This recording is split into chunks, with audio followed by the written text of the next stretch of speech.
Välkommen till den lättsamma podden Let Me Know om den amerikanska rockgruppen Kiss med Marco och Bernt. Nu kör vi!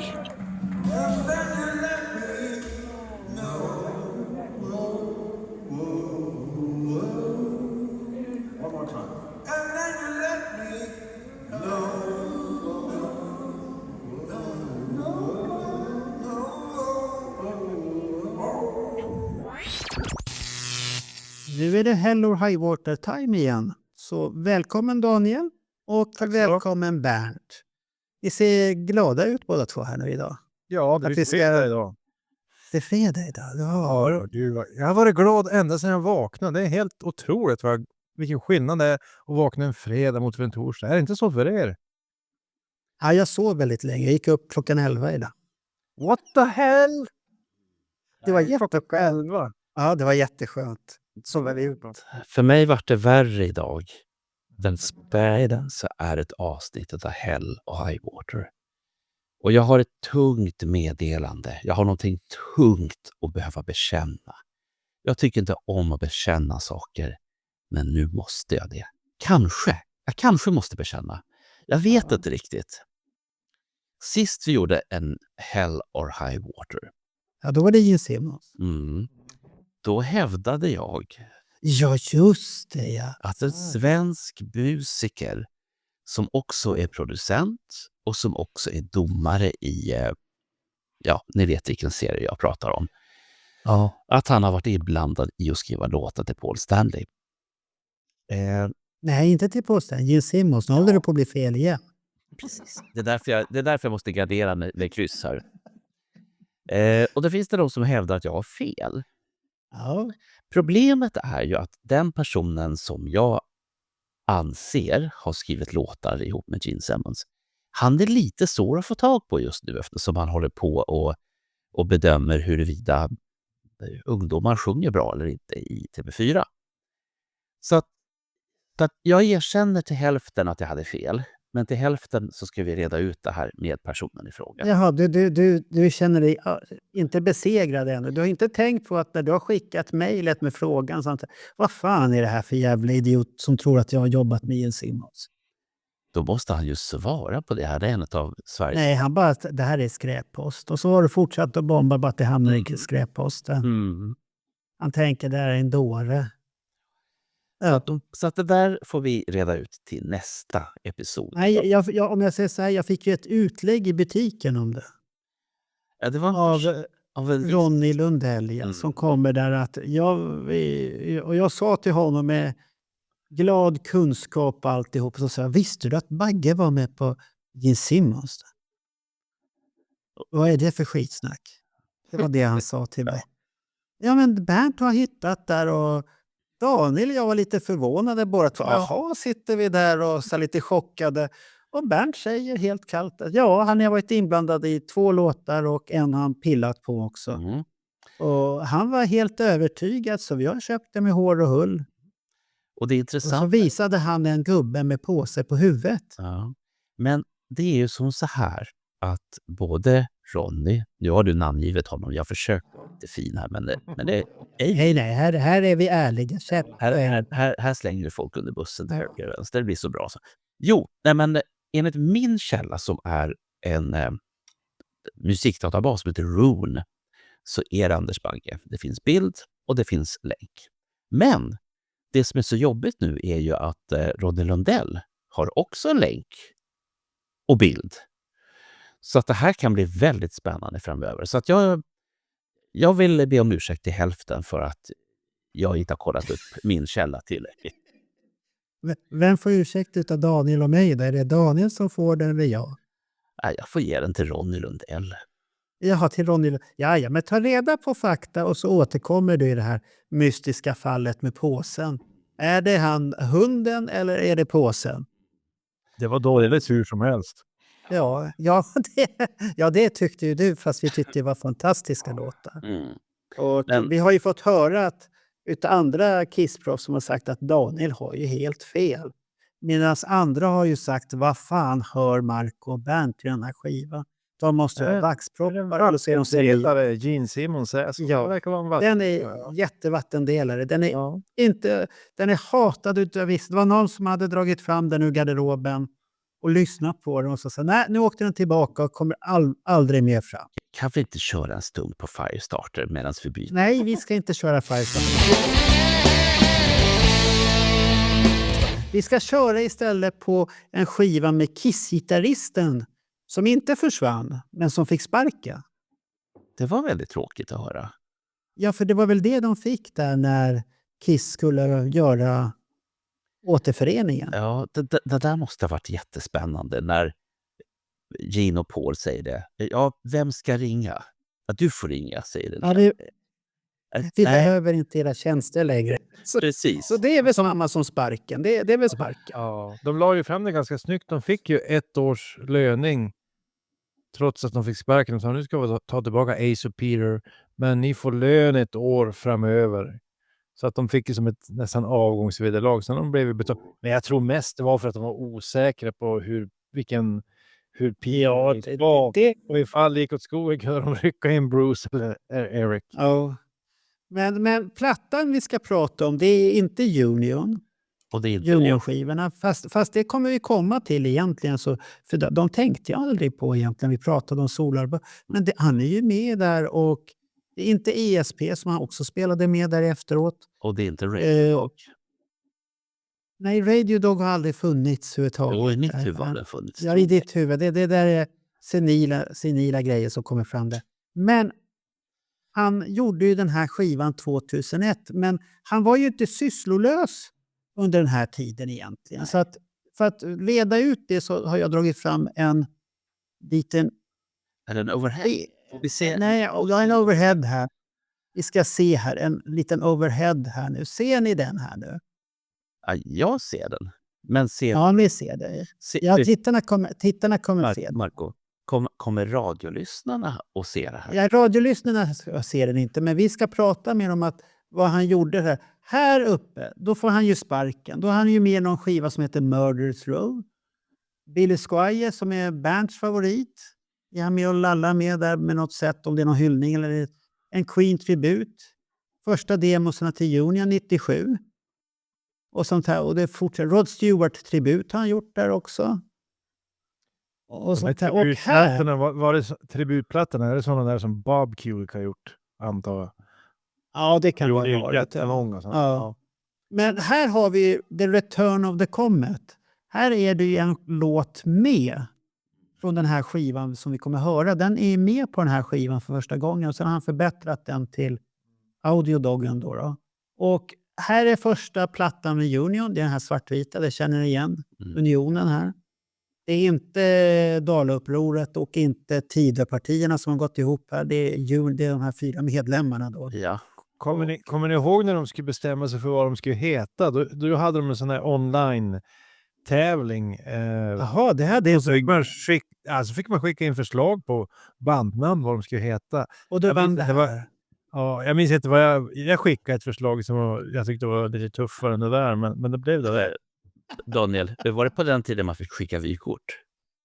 Nej, det var inte riktigt så, utan det här var ju i internets linda, men de hade fått upp en hemsida och man kunde e-maila ett förslag på bandnamn. Men jag tyckte namnet är ganska typiskt Bruce Kulick. Det är lite... Men det är inte så tråkigt. Ja. Tycker du att det är tråkigt? Jag tycker det är lite tråkigt. Omslaget är ju inte snyggt här. Det är inte bra. Det där svartvita, nej, det är inte snyggt. Och sen var han ju med ESP. Vet ni vad det är? Ja. Det borde... precis, Erik Singers. Ja, Erik Singers projekt där, ja. Och sen kommer Eric Carr, Rockheads, första EPn. Sen släppte de Union Live in the Galaxy. Och så är det ESPn här. Lost and Spaced, den kom ju ut där. Och så kom den här ut. Jag tror jag har båda de här CD-skivorna faktiskt. Mycket olika omslag. Men sen har vi det roliga här. Här kommer jag här. Eric Carr Rockology kom ju 1999. Hur många versioner äger du utav den här, Bernt? Minst 3. Det kan vara fler. Har du alla Record Store Day editions utav den där? Inte den sista som kom. Den sista jag har är den med blinkande ögon. Sen kom det en. Ja, men det är den sista. Det är väl den sista. Jag för mig Det att kommer ytterligare en till. jag för mig det kom en till. Och, Den där verkar vara en sån här skiva som alltid ska komma på Record Store. Då har de gjort något till. Vad ska han göra nästa gång? Ska han sprattla också då eller på omslaget? ja, det är väl bra. Spratt, blinkig gubb. Sen har vi ju... Du har inget utav Ja. Nej, men den där köpte jag, kommer jag ihåg. The Blue Room. Den har jag någonstans här. Och de är inte så tokiga skivorna, men det är väl... Ja, det vart ingen större fart på dem där. Och nu börjar vi närma oss här. Titta, nu kommer första EPn han gjorde då. Alltså, På Audio Dog där. alltså, Och sen har vi albumet här. Så att han var ju inte sysslolös där 2000. Han hade ju ett avgångsvederlag. Och så hade han det där att leka med. Så han har ju haft helt mycket att göra ändå. Så att han har inte varit sysslolös. jag hittar, i det här som du visade upp här nu, jag hittar minst 2 Queen tribute-plattor.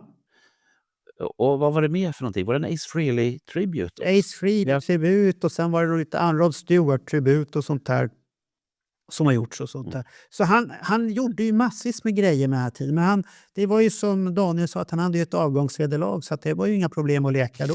Nej. What was when you first decide that you wanted to do a solo record? Well, you know, obviously, when I wasn't going to be in Kiss anymore, there was a couple of choices, which was, okay, do a band, do I do a solo record, do I go hang myself from a tree? You know, I mean, lots of choices actually. Okay, and I actually chose number one, which was do a band. Okay, because at the time I didn't realize that I could maybe present myself as a singer. Out of the 11 tracks on Audio Dog, 7 are vocal, and most people only know me from like a timid kind of I Walk Alone, even though that was a cool track. It had a lot of, you know, atmosphere and mood on that Carnival of Souls album, to you know, Dear Friend, another kind of moody song about Eric Carr dying, you know, on and his friendship to me on The Blue Room. So, but I never really got a chance to step out that way, and I don't think I really was ready right after Kiss to just do a solo record. Though in retrospect, I realized it wouldn't have been a bad time. But I felt like, especially once I met John Corabi and I saw that we were able to write together and had kind of like common goal in doing, you know, music together, I chose a band thing. You know, John could have easily also gone off and done some sort of solo project, you know. So I just kind of like fell into a band thing and always realized I'll do a solo record when I want to, you know, or when there's downtime. And actually, I actually have there's 2 songs on Audio Dog that was started in 98 when I wasn't really sure if Union was going to be doing what became the Blue Room, because the label we were on folded, and then of course out of those ashes became Spitfire, who did want Union. Okay. So you see what I'm saying, that okay, once again, it was like, no, let's do another record. You know what I mean? Because I still love Union, and I was very proud of the 3 records we did, including the live one. That's what the third one. Yeah. All right.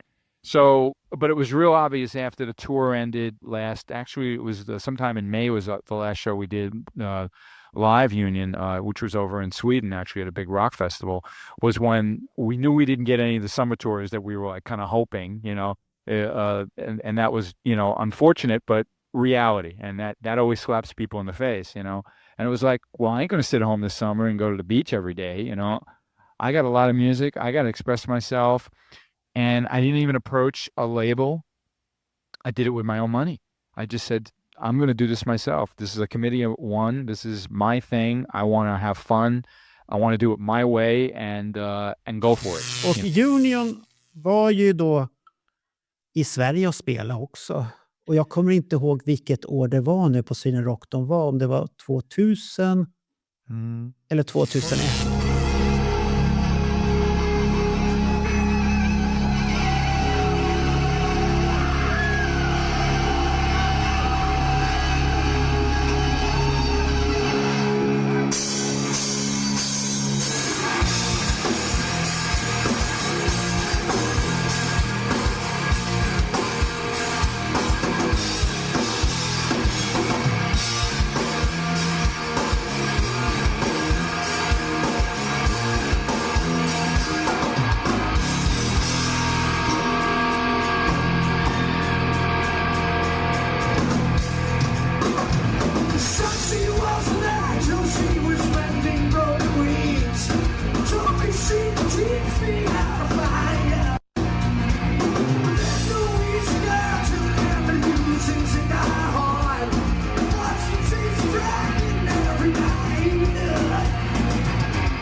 Det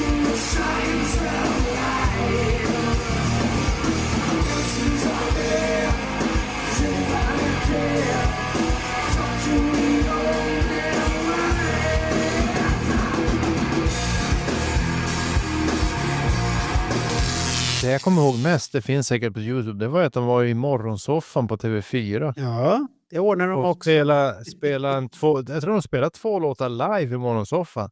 October Morning Wind kommer jag ihåg en hette som jag tyckte var bra.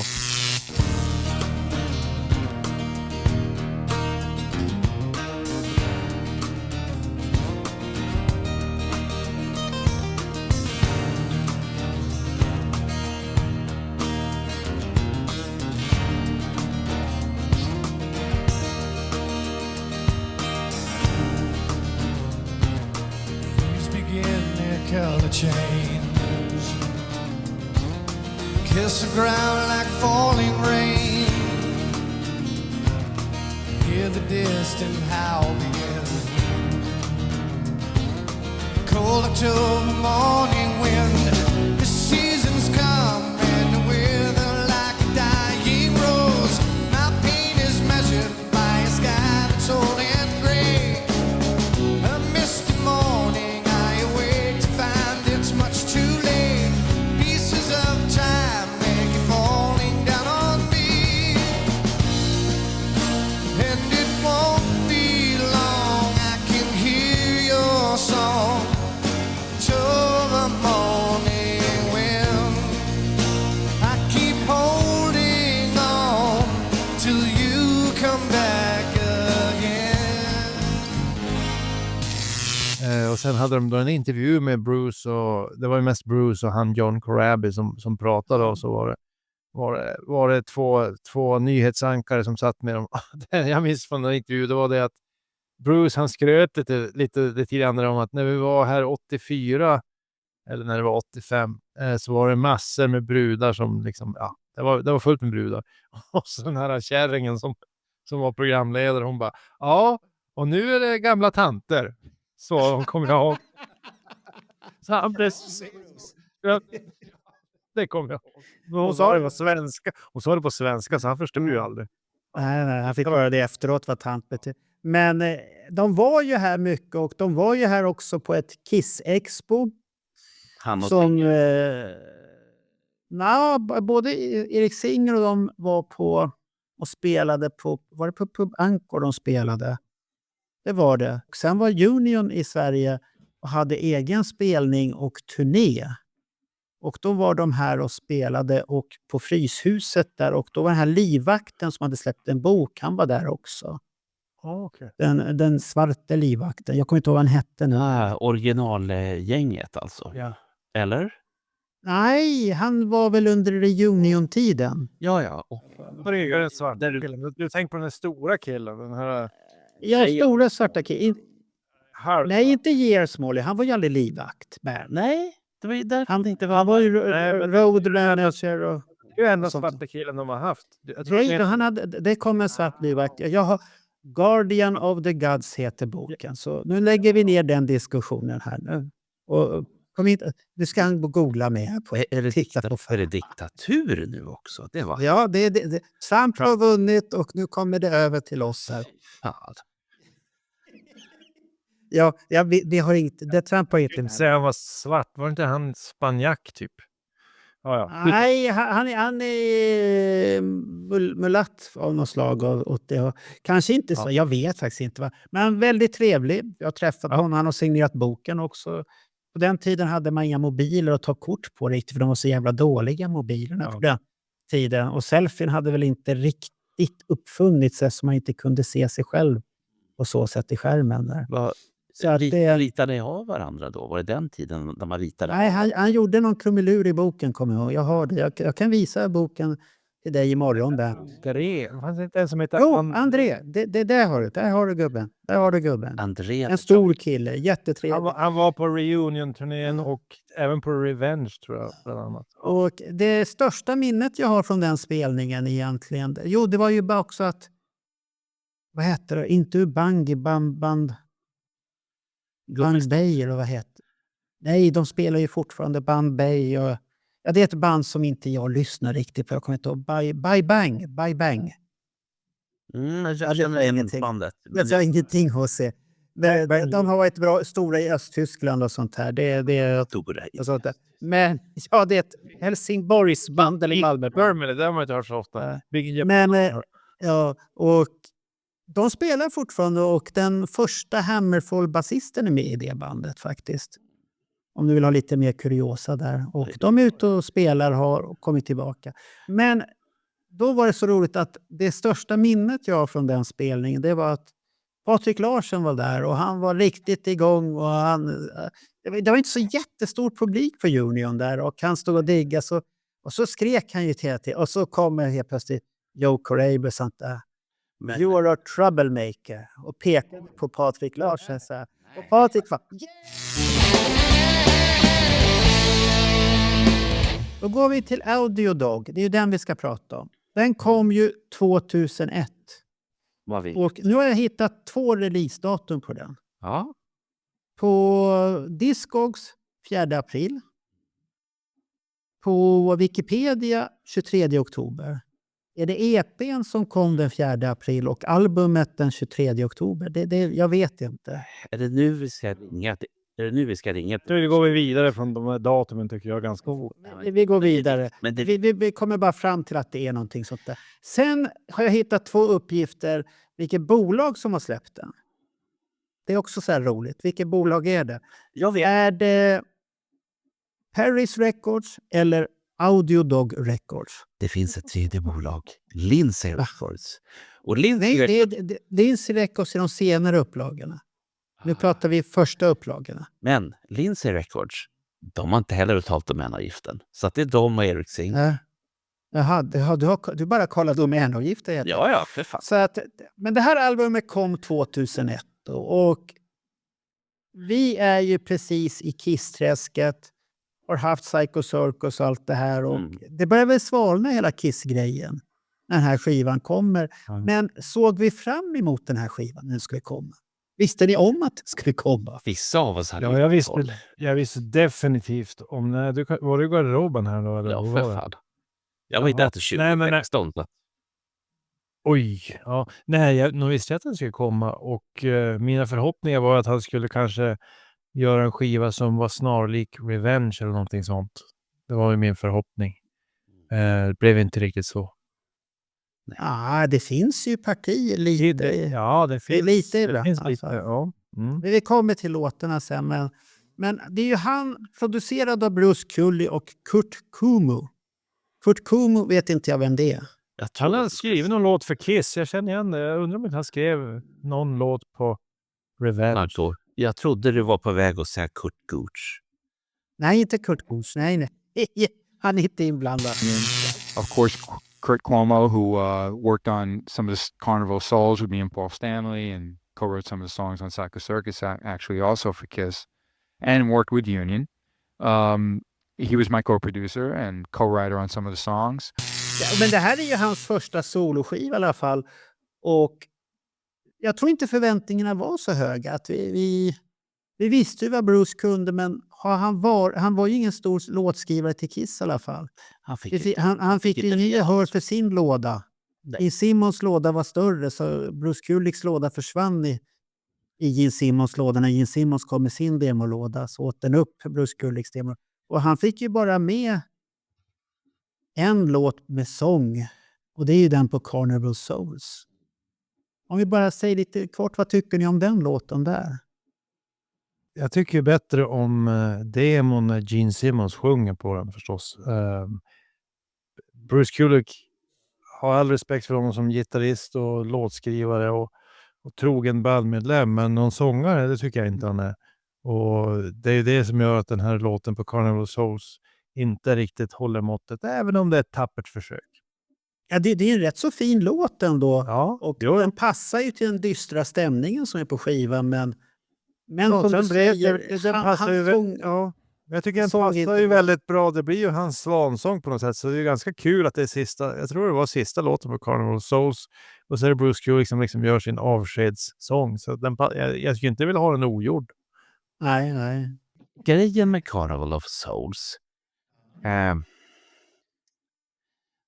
jag tror vi har pratat om det här förut, att den påminner väldigt mycket om Prince svarta album. Jag observerade dem liksom i bakgrunden någonstans. Och jag undrar liksom, vad är det de håller på med? Varför gör de en skiva som de inte ska ge ut? Och så kommer det... Ja, men tanken var ju att den skulle komma ut från början. Sen var det lite andra förhandlingar som kom emellan. Och Så sen är det, de visste ju inte att Unplugged skulle bli en succé som det var. men då när skivan var nyreleasad, jag hörde den ju inte på en gång utan det kom ju långt senare, men när jag hörde den då så bara kände jag så här, vad är det här för skiva? Är det Ja, det finns häftiga grejer på den, men den är... Det är en skiva man måste gnugga in. Som, du brukar ju alltid säga så att det är en bra stereo. Fast den där skivan så har ju både... Jag har fått till och med Paul till och med har sagt att han skulle spela in den på ett bättre. Joe Bruce har sagt att demosarna låter bättre. Den fick lite för dyster stämning på skivan. Låtarna där då. Det är lite grann som det här albumet. Ljudkvalitetmässigt. Ja...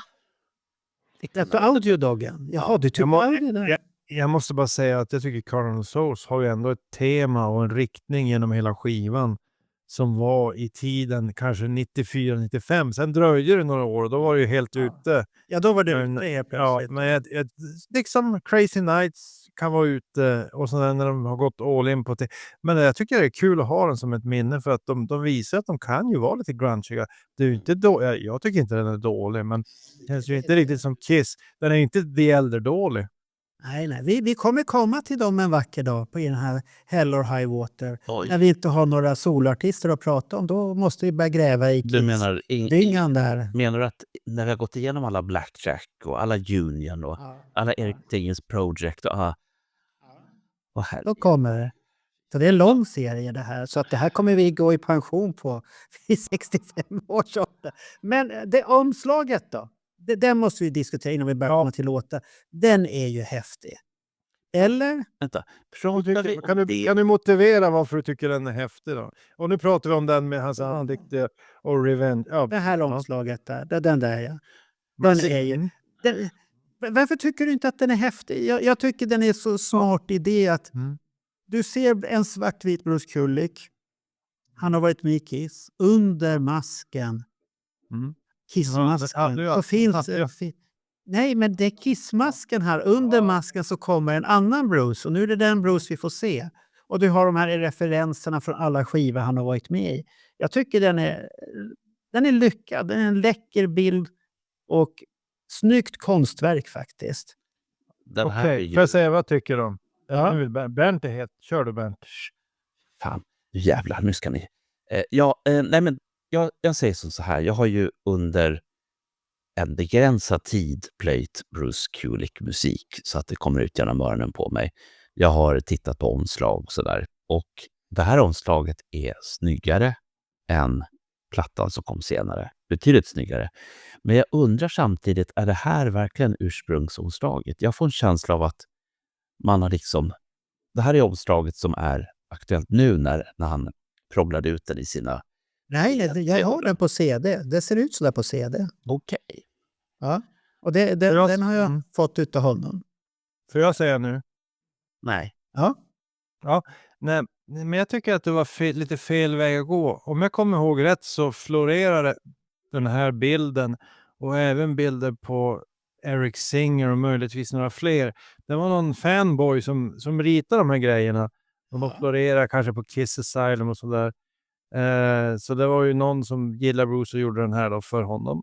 Ja, men jag tyckte att Bruce nu skulle stå på egna fötter. Så jag tyckte det var lite ett felbeslut att gå in i den här nostalgifaktorn direkt. För att här visar han ju allt han har gjort. Han skulle ju ta avstamp och göra någonting nytt. Inte börja blicka tillbaka utan visa upp. Nej, men det är ju inte en tillbakablick. Du ser ju bakom masken den riktiga personen som kommer fram. Jag tycker han ska gjort avstamp i jag är Bruce Kulick, jag är inte Kiss, istället för att rada upp allting han har gjort i Kiss som är passé egentligen.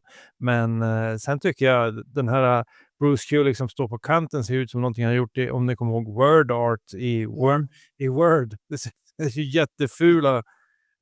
Det ser ut som och så vänder vi vänder det så det står lodrätt. Det blir jättehäftigt. Nej.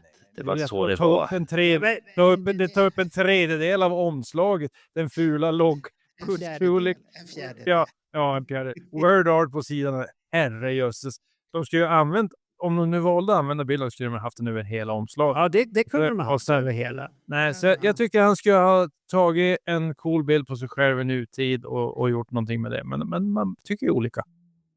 Jag ger tummen upp för omslaget. För jag tycker det är en fin teckning, håller jag med om. Men det är ju en tillbakablick. Jag vill ha framåt. Ja, men han tittar ju framåt där. Men De är ju ut ur masken. Han har ju rivit bort lite. Här är jag. Nu har vi lämnat Kiss. Jag tror mer kolla på mig. Jag har faktiskt varit med i Kiss. Köp den här skivan så kanske det låter lite. Ja, det kan nog stämma till 95% att de har kommit fram till att det här är bra lanseringsknep. Pojkar, låtarna på den här är ju jag ska inte säga ett samlingsalbum, men det är ju från en ganska lång period av Bruce Kulicks liv. Och det gör ju att det blir ju en ihopsamling. Och där har vi också den här Kiss-perioden. Att han gjorde annat än att bara vara gitarrist i Kiss. Han som gjorde teckningen hette Chuck Wright. Okej. Han gjorde den här grafiska designen och illustrationen. Jag kommer ihåg att det fanns en Eric Singer också i alla fall. Som var jo, jag har för mig att det finns nog på de flesta, alla 4 gubbarna. Har jag för mig. För det är väldigt mycket, jag har för mig att han baserar det på revengebilder. Grund av. Ja, det tror jag. Ja. Men annars finns det, det finns ju de här medlemmarna kan vi ju prata om. Vilka som spelar på skivan när vi kommer dit då. Det är ju Bruce Kulick på gitarr, lead vocals och bas spelar han till och med. Ja. Kurt Kumo, keyboards och backing vocals. Brent Fitz på trummor. Vänta, det namnet känner jag igen. Ja, han var med i Union, Ace Frehley, In Simora Band. Ja, alldeles. Sen bytte de till Kenny Aronoff. Ja, 10 till 11. Och han var känd för att ha spelat med Joe Mellencamp. Han som heter Cook. Det var ju säkert så för att den andra killen inte var tillgänglig där på något sätt. Ja. So it was really just me. I played all the bass and guitars. Brent played drums. 2 of those songs that I told you I started a longer time ago are Kenny Aronoff, actually. The drummer from the many bands. But he happened to have been in town during the Kiss, the big Dodger Stadium show. And he was in town for that, for Smashing Pumpkins. And I grabbed him. He's a good friend of Kurt's. And we banged out Dogs of Morrison and Skydome. There was actually a 3rd track, but I never quite finished that one. But still, I grabbed him when I could. But it wasn't until last summer when I realized, okay, Brent's available. Eric Singer would have been nice, but he was busy with Alice Cooper then. But Brent did a great job playing all the drums. I do everything else. Kurt helped out on a little bit of backgrounds on a couple of songs that needed a little different flavor, you know. Då ska vi börja med låtarna tycker jag i sådana fall. Och då ska vi börja med den här Pair of Dice som vi har laddat upp med nu en hel... Ja, det är väl snart en månad vi har hållit på och tränat på det här. Hemska tankar. Har ni lyssnat så mycket då? Så att ni kan det här nu då? Vi kör!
Ska jag börja med den låten då? Så att jag plockar ner den till en viss nivå här nu. Att det första jag hörde den här låten, den är det är en bra start som jag brukar säga. Det är en bra start på skivan, men det är väldigt mycket Joe Satriani.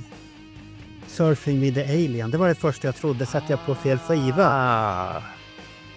Det påminner så himla mycket av det, för att jag har ju berättat i en tidigare podd att jag var ju inne i det här gitarrträsket med gitarrgudar på 80-talet där och lyssnade och köpte alla de här War och gubbarna och som fanns och lyssnade på dem där och tyckte att det var så jävla bra. Som tur så har jag lämnat det där träsket och har bara vissa gubbar kvar som inte glider sönder. Brian May, Steve Vai kan finnas där och då gillar jag bättre hans konstiga verk som han har gjort, vad han gör med en gitarr egentligen. Och Joe Satriani har jag alltid gillat. Jag gillade hans idé när han, Steve Vai och Ylme Malmsten gjorde en sån här Guy Free. De är ute och turnerar så spelar de 3 egos här på samma show. Det är mycket det. Och de lyckas bra för att de bjuder in och så spelar de lite tillsammans ibland och kommer in och kladdar på varandras låtar. Och den ena gitarristen, nej, så där ska du göra, titta här. Och du vet ju Yngve, han älskar ju att få visa vad han gör och sånt här. Och samma. Och Satriani, han har ju hjälpt till, vad heter han, Metallica-gitarristen som är idag. Är det Kirk Hammett? Nej, heter han så? Han har ju gått på skola hos honom och lärt sig. Så att jag tycker att det är en bra start på låten. Det är ett bra gitarrspel. Men den är väldigt lik hans Surfing with the Alien-stilen och allt det här. De låtarna. Så att det var direkt så här, oho. När kom Santrinis platta? Kan det vara mitten av 80-talet? 83, 84, 85? Okay. Någon gång där. Har jag för mig att den kom. Surfing with the Alien. Riktigt, om man vill, det var den skivan som startade hela den vågen för mig att jag skulle ha så här gitarrgudar. Och det var säkert inte populärt. Som tur så var jag solo på den kvisten. Hade jag spelat dem för min fru, då hade hon blivit tokig. Hon hade inte gillat det där uttaket. Så det är vad jag tycker. Så att en bra början. Jag var ju aldrig någon sån där som tyckte att de här gitarristskivorna var någonting att höja till skyarna, utan jag tyckte att sången var en viktig ingrediens i rock. När jag lyssnar på instrumentala låtar så är det mer orkestrala verk, om man så säger. Jag såg till exempel, jag vet inte om ni har sett den här Disney Plus dokumentären om John Williams. Han som gjorde musiken till E.T., Star Wars. Han har även gjort en del olympiska spel. Han har gjort låtar. Han har gjort allting. Hajen och så vidare. Det är ju extremt häftigt att lyssna på vid rätt tillfälle. Men instrumental hårdrock har jag aldrig haft en fäbless för. Och den här skivan, den är ju lite så här att han står ju med ena foten i jag vill vara en gitarrhjälte och spela instrumentala låtar. Och med andra foten står han i jag vill göra liksom vanliga rocklåtar. Och så blir det ett mischmasch. Det är ganska många instrumentala. Är det 3-4 instrumentala låtar på? 4 stycken här för att det. Ja. Men det här är ju en av de bättre. Men någonstans för mig, det blir liksom lite hissmusik för hårdrockare. Om jag ska åka i en hiss där på Göteborg Towers eller vad det heter, Gothia Towers, då ska jag vilja lyssna på det här. Det ska vara ganska härligt. När vi skulle ja precis, när man åker upp och ska köpa en räkmacka i Gothia Towers. Man åker den där häftiga hissen upp. Då ska det vara ganska coolt att lyssna på den. Och så skuttar du hissen. Ja. Och ja, men inte kanske headbang, men då ska man tycka det här är ganska bra. Men det är ju ingenting jag lyssnar på om och om igen, men helt okej är det ju. Det är helt okej början i alla fall. Ja. Och Bernt då? Nu kommer det dom. Ja, men det här har jag funderat jättemycket på. Jag är väl den största motståndaren till det här albumet från början när vi började prata om att vi skulle göra en Hell och High Water. Och så sa jag det, men varför då? Och då fick jag svaret, vad tror du?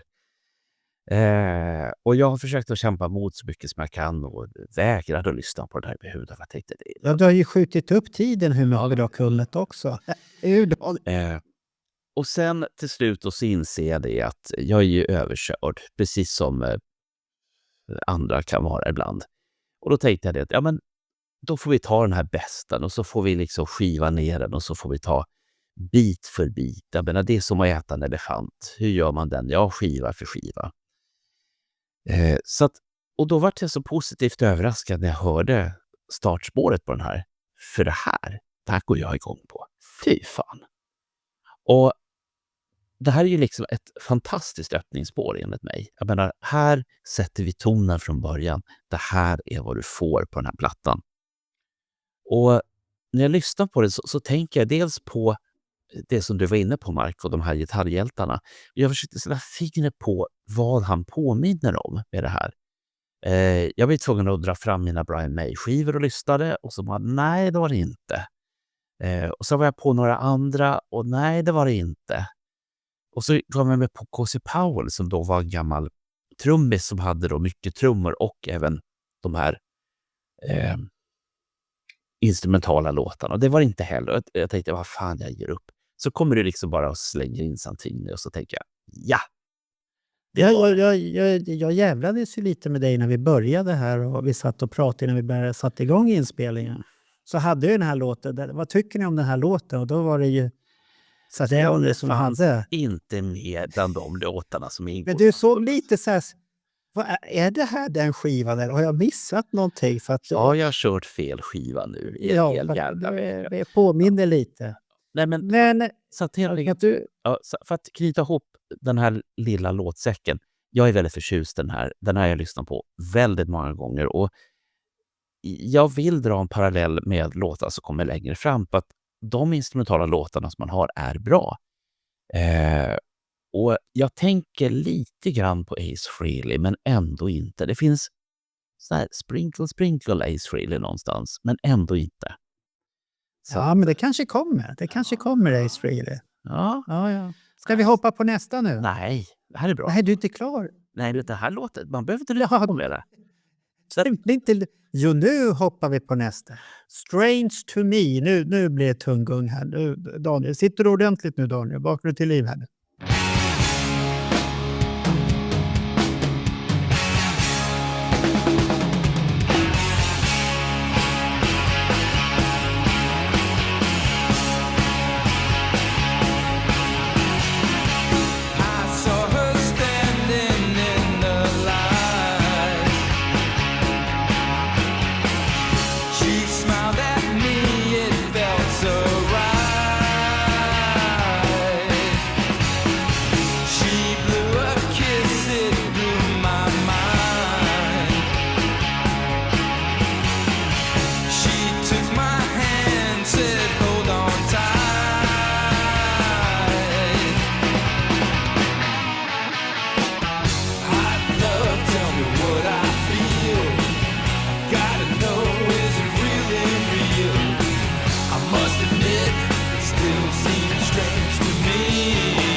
Jag tyckte att det påminner en hel del om Union-skivorna. Det kändes som att det kunde ha blivit kvar sen de sessionerna. Den skulle passa på någon av de här Union-skivorna eftersom den är lite mjukare, lite softare. Oj, nu var det någon som öppnade och gått där. Ja.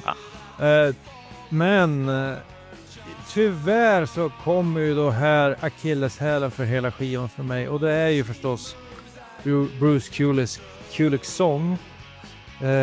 Han sjunger inte falskt, han sjunger bra, men det är ju som ingen dynamik i sången. Det är ungefär som att jag skulle safe sjunga genom hela skivan. Det är slätstruket. Faktum är att efter jag hade lyssnat på den här skivan var jag tvungen att gå in och lyssna på den här killen som sjöng i Stone Temple Pilots bara för att få en liksom någon som kan... Han var ju inte kanske världens bästa sångare, men han hade dynamik i sången. Han kunde chocka, han kunde överraska. Det finns inga överraskningar i Bruce Kulicks sång, utan han försöker bara hålla liksom rätt ton. Och det gör han ju, men det blir ju som ingenting som händer. Så tyvärr för mig, varje låt han sjunger då tänker jag, vem borde ha sjungit den här låten? Fick du ingen déjà vu-känsla på en skiva som har kommit rätt så nyligen? Ja, den får du berätta om sen, vilken déjà vu-känsla du fick. Ja. Men ingen punch i sången. Annars så tycker jag att den är ju snyggt uppbyggd popsång. Det är ju inget fel där. Sen ett annat... Jag känner, nu börjar jag låta lite negativ här, men det här är ju liksom... Det är ju min känsla. Det här är ju bara en subjektiv åsikt. Sen finns ju... Om någon lyssnar på en podd om Bruce Kulicks skiva, det kommer inte vara många. Men om det finns några så är det förmodligen för att de gillar den. Ja, det är... Och jag kan Man säga, kanske lär sig någonting nytt också. Det vet man ju inte. ja, alltså det är ju inte en av mina favoritskivor. Och sen tycker jag en annan sak som är lite svag på den här skivan, det är texterna. Jag tycker det är så mesiga texter. Och det här är en av de som är... Där har du déjà vu igen. Där har du déjà vu igen. Mesiga texter, ofta ganska töntiga titlar och så vidare. Faktum är att de 2 titlarna som jag fastnade för när jag var titta på skivan, det var ju Monster Island och Liar. Jag tänkte, det låter lite spännande, men de var ju instrumentala båda 2. Det var ju ingen sång på dem. När vi kommer till dem, då du Daniel, när vi kommer till dem. Då ska vi ha. Nej, men så ingen punch i sången, med sig text, men snyggt uppbyggd. Så kändes det för mig. Och Bernie? Ja, fan, vi lyssnar på samma låtar. Ja. Det här är liksom den första låten med sång som jag hör med Bruce Kulick, som jag kan påminna mig i alla fall. Och min första tanke är att en karl sjunger ju bra. Varför fick inte han sjunga Kiss för? Det var liksom min tanke. Jag tycker att den är trallvänlig. Man kan definitivt tralla låten igenom. Och sen... men när vi pratar om att det inte finns någon punch. Jag skulle säga att det som plattan lider av, det är att den saknar dynamik. Det är liksom inget i låtarna. Och sen varför, det vet jag inte. Jag har lyssnat på den på alla möjliga och omöjliga sätt. Jag har lyssnat på den i små högtalare, jag har lyssnat i hörlurar, jag har lyssnat på Spotify, jag har lyssnat på Tidal, jag har lyssnat på liksom det jag har kommit över. Men det finns ingen i dynamiken på Almets låtar. Så att... men som sagt... Men du ger den godkänt i alla fall. Ja, men Karl kan ju sjunga. Varför fick inte han sjunga Kiss för? Jag är besviken på dem. Ja, det kan man ju fråga sig då. Om jag ska säga mitt, för mig är akilleshälen på den här låten, det är sången. Men det finns en déjà vu-känsla för mig. Att han låter som 2 andra gitarrister som sjunger i Kiss. Tommy Thayer och Ace Frehley. När de är tråkiga så låter de precis som Bruce Kulick, lika tråkig. Och lyssnar du på Ace senaste platta, då har han låtar som låter så här tråkig i sången. Det är därför jag känner igen Och så, den här eller låtarna. det här, hans sätt att sjunga är när Ace är tråkig. Tommy Thayer har inte haft, men han har likadan röst också åt det hållet. Det är entonigt, saknar, om man ska använda kraftuttryck, stake. Det finns inga bollar. Bollarna är borta. Det är inte som Paul Stanley eller Gene Simmons som har pang. Det kommer någonting. Eller Peter Criss och Eric Singer. Det händer någonting. Så för att ta Peter Criss till exempel, när han sjunger i Kiss, så det är jävligt bra. Han har en bra röst och det händer någonting. Och det händer ju det på hans soloplatta. Det är variation. Högt som lågt. Det händer någonting. Här händer det ingenting. Det går som ett rakt streck. Men jag tror att det tycker jag det förstörde, för att låten, den kunde ha varit bättre, men hade han hittat en sångare som hade funkat för det här bättre? Nej, för fan. Det tror jag. Du kan inte ha en annan sångare till ett Bruce. Jo, han skulle ha känt den här killen som är med i hans det här Kiss-coverbandet när de går ut och spelar Bruce Kulick band, när de spelar Kiss-covers.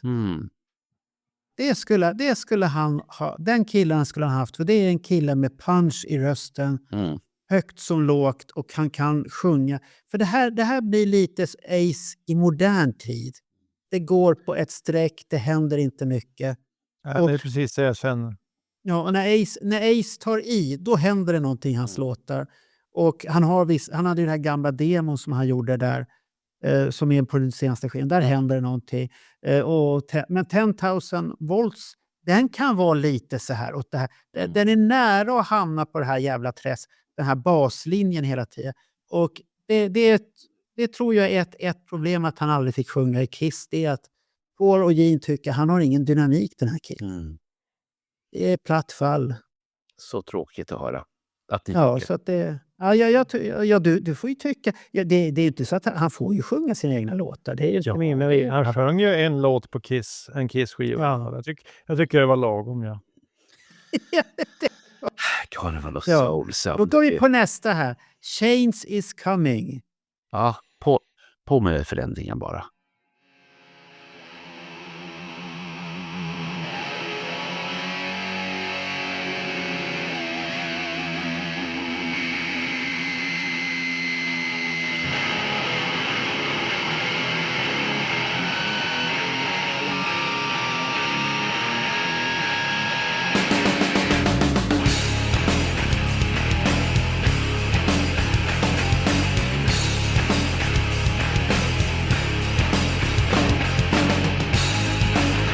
One life we've got, no point if you don't take a shot and give it all you got.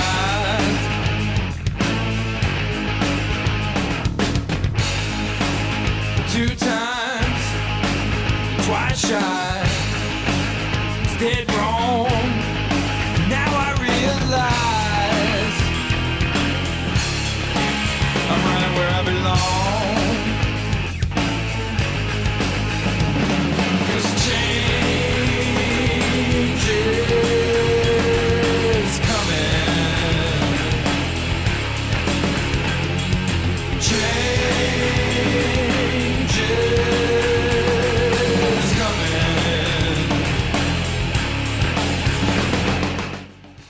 Här så är det mycket gitarrgnugg. Det är inget fel på gitarrgnugget, men den här är väldigt typisk för att det är svårt att sjunga och spela samtidigt. Det är svårt att liksom få till en helhet, så det blir bökigt. Och det här går igen på flera utav låtarna på det här albumet. Att han kanske skulle låtit någon annan spela, men det är klart att det är en Bruce Kulick-platta, så att nej, så kan vi inte göra. Men det här är ett exempel på att det här blir inte bra när man ska gnugga gitarr och sjunga och tänka samtidigt. Jag tycker att det här påminner sig som någonting som kunde ha varit med på lite Unholy-känsla, Revenge-tiden, Carnival Souls-känsla. Och låten har någonting, men tänk om vi skulle byta ut den här tråkiga sångrösten. Och så tänker vi oss Paul eller Gene på den här sången. Då hade vi haft en helt annan låt alltså. Tänk dig Pauls med sin dynamik där, kan lyfta den vissa partier. För här händer, när det kommer ett lyft så blir sen han åker det är inte mycket som händer. Och det hade, med en annan sångare så hade det är hårt riff. Det känns bra och det finns någonting i låten, men hela låten för mig förstörs utan den här sången. Och tyvärr är det så med Bruce, och det kan jag säga, alla låtar där han sjunger så ska han inte göra det helst. Och det är ingenting illa menat, men han är en bättre gitarrspelare. Mycket bättre. Är det därför som han ute på konserten inte sjunger? Ja, det är nog då han ska springa runt där med sin radioaktiva dräkt där och peka lite så här på folk och så se lite radioaktiv ut. Det tycker jag är Bruce, inte det här. Nej. Men vad intressant, för du sa egentligen precis det jag har tänkt. Och Bernt sa det här med tungt öppningsriff. Förmodligen är det där riffet min favoritgrej på hela skivan, det där riffet. Och jag skrev, när jag satt och antecknat, det kändes väldigt Carnival of Souls, som du var inne på. Även början där påminner ju lite grann om det här skramlet som var i början på Carnival of Souls. Och så har jag skrivit, men det hade behövts Paul Stanley på sång. precis som du sa. För jag tycker att det finns en bra låt här. Och han har ganska elaka solon på den här låten med lite halvgalna effekter. Han tar ut svängarna ordentligt. Men det gifter sig inte så bra med hans spröda röst. Tyvärr. Allting går liksom mot det tyngre förutom rösten och då skär det sig tycker jag. Sen gillar jag det här outro-solot han kör. Jag lyssnar först på vanlig stereo och sen lyssnar jag i lurar. Och då hörde jag hur det här solot liksom gick från vänster till höger när man vet, från vänster lur till höger lur. Det har jag alltid gillat. Så det är ganska cool effekt han har lagt in där. Och om vi tänker på första låten som är instrumental så är det ju som ett långt gitarrsolo. Och för mig har ju det aldrig varit någonting. Men i den här låten då är det ju väldigt extensiva solon kombinerat med sång och du får hela paketet. Och då tycker jag att det kommer till sin rätt. Så jag gillar verkligen det han gör på gitarren i den här låten. Men med den här sången är det som att göra pannkaka utan att ha med ägg eller någonting. Det blir inte riktigt. Nej, den är monoton och tråkig. Så att vi har precis samma syn på den här låten. Alltså det skulle kunna vara en grym låt. Sen tycker jag trummisen är lite väl het på ride-symbolen. Men det är ju detaljer. Men bra låt är det. Det tycker jag. Det kanske är min favoritlåt på hela skivan. Jaha, vi gillade den i alla fall. Men Bernt gillade den inte, jag förstod. Nej, det gjorde han. Hade svårt för det här tunga soundet. Bernt är en sån här mjuk kille. Eller hur? Men min stund kommer sen. Ja. Nu kommer Need Me.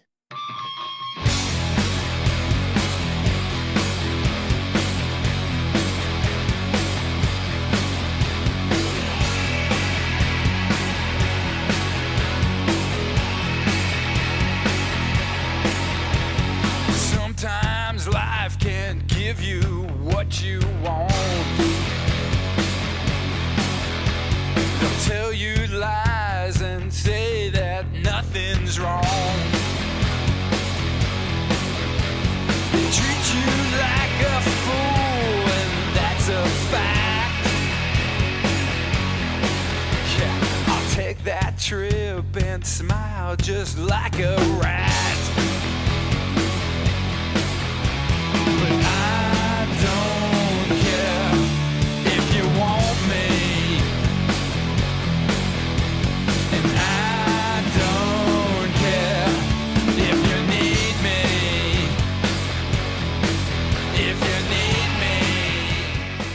Enligt ryktet var det ett revenge-riff som låg i grunden till den här låten. Och den är ju tung. Men det blir lite grann som den förra låten.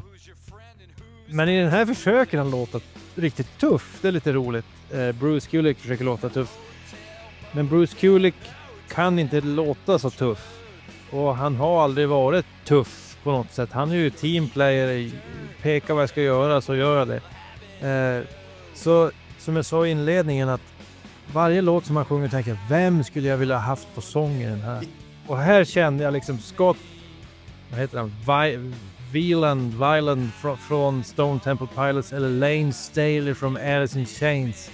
Då hade det här blivit en riktig rökare. Men sen måste jag också ge en eloge till Bent som har identifierat ljudet på skivan. Att det är lite tamt. Det känns som att det blir en smet lite grann, upplever jag när jag lyssnar på skivan. Det blir inga riktiga, det är ingen dynamik som har varit inne. Ja, det är han själv som har producerat den tillsammans. Ja, det känns lite som en garageskiva, lite hemmagjord. Allt från omslaget som man har fått av ett fan egentligen till soundet och sen det fick du omslaget där. Ja. Och sen har jag ju producerat skivan. Det känns som att den är gjord av han och den här Kurt Cuomo eller vad han hette. Och sen har de smält ihop det och då har de inte riktigt haft de ekonomiska förutsättningarna för att skapa ett riktigt bra sound. Och det är lite synd, för jag tycker att det finns någonting i den här låten också, men det är ju fel sångare och dåligt ljud. Men någonstans så gillar jag den här låten ändå.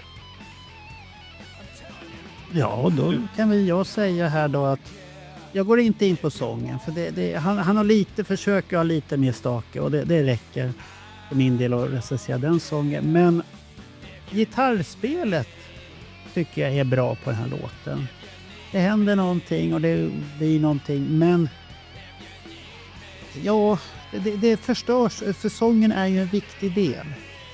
Och då förstörs det tyvärr helheten, att det blir ju inte så att jag sitter och diggar och tycker fan vad bra han sjunger. Det blir det aldrig att jag sitter och säger till en Bruce Kulick-låt, fan vad bra han sjunger egentligen. Så att och det vet vi till många låtar som Kiss har gjort, där sången, hur viktig den är. Att det är rätt sångare, som till exempel har du Deuce, Love Gun, är det fel gubbar som gör dem så blir det ju plattfall alltså. Så att det är viktiga grejer att det görs på rätt sätt. Och han skulle behövt så mycket hjälp här. Nu är det för sent, nu har det ju gått 23 år sedan den här skivan är gjord. Så det går ju inte att rätta till det här felet. Och det här var han kände då. Och han var ju, frågan är varför bjöd han inte in Joe Corabi in i det här? Men det kanske inte hade blivit en soloskiva då. Han kände säkert pressen att vara centralgestalten som Jimi Hendrix eller någonting. Att jag sjunger mina egna låtar.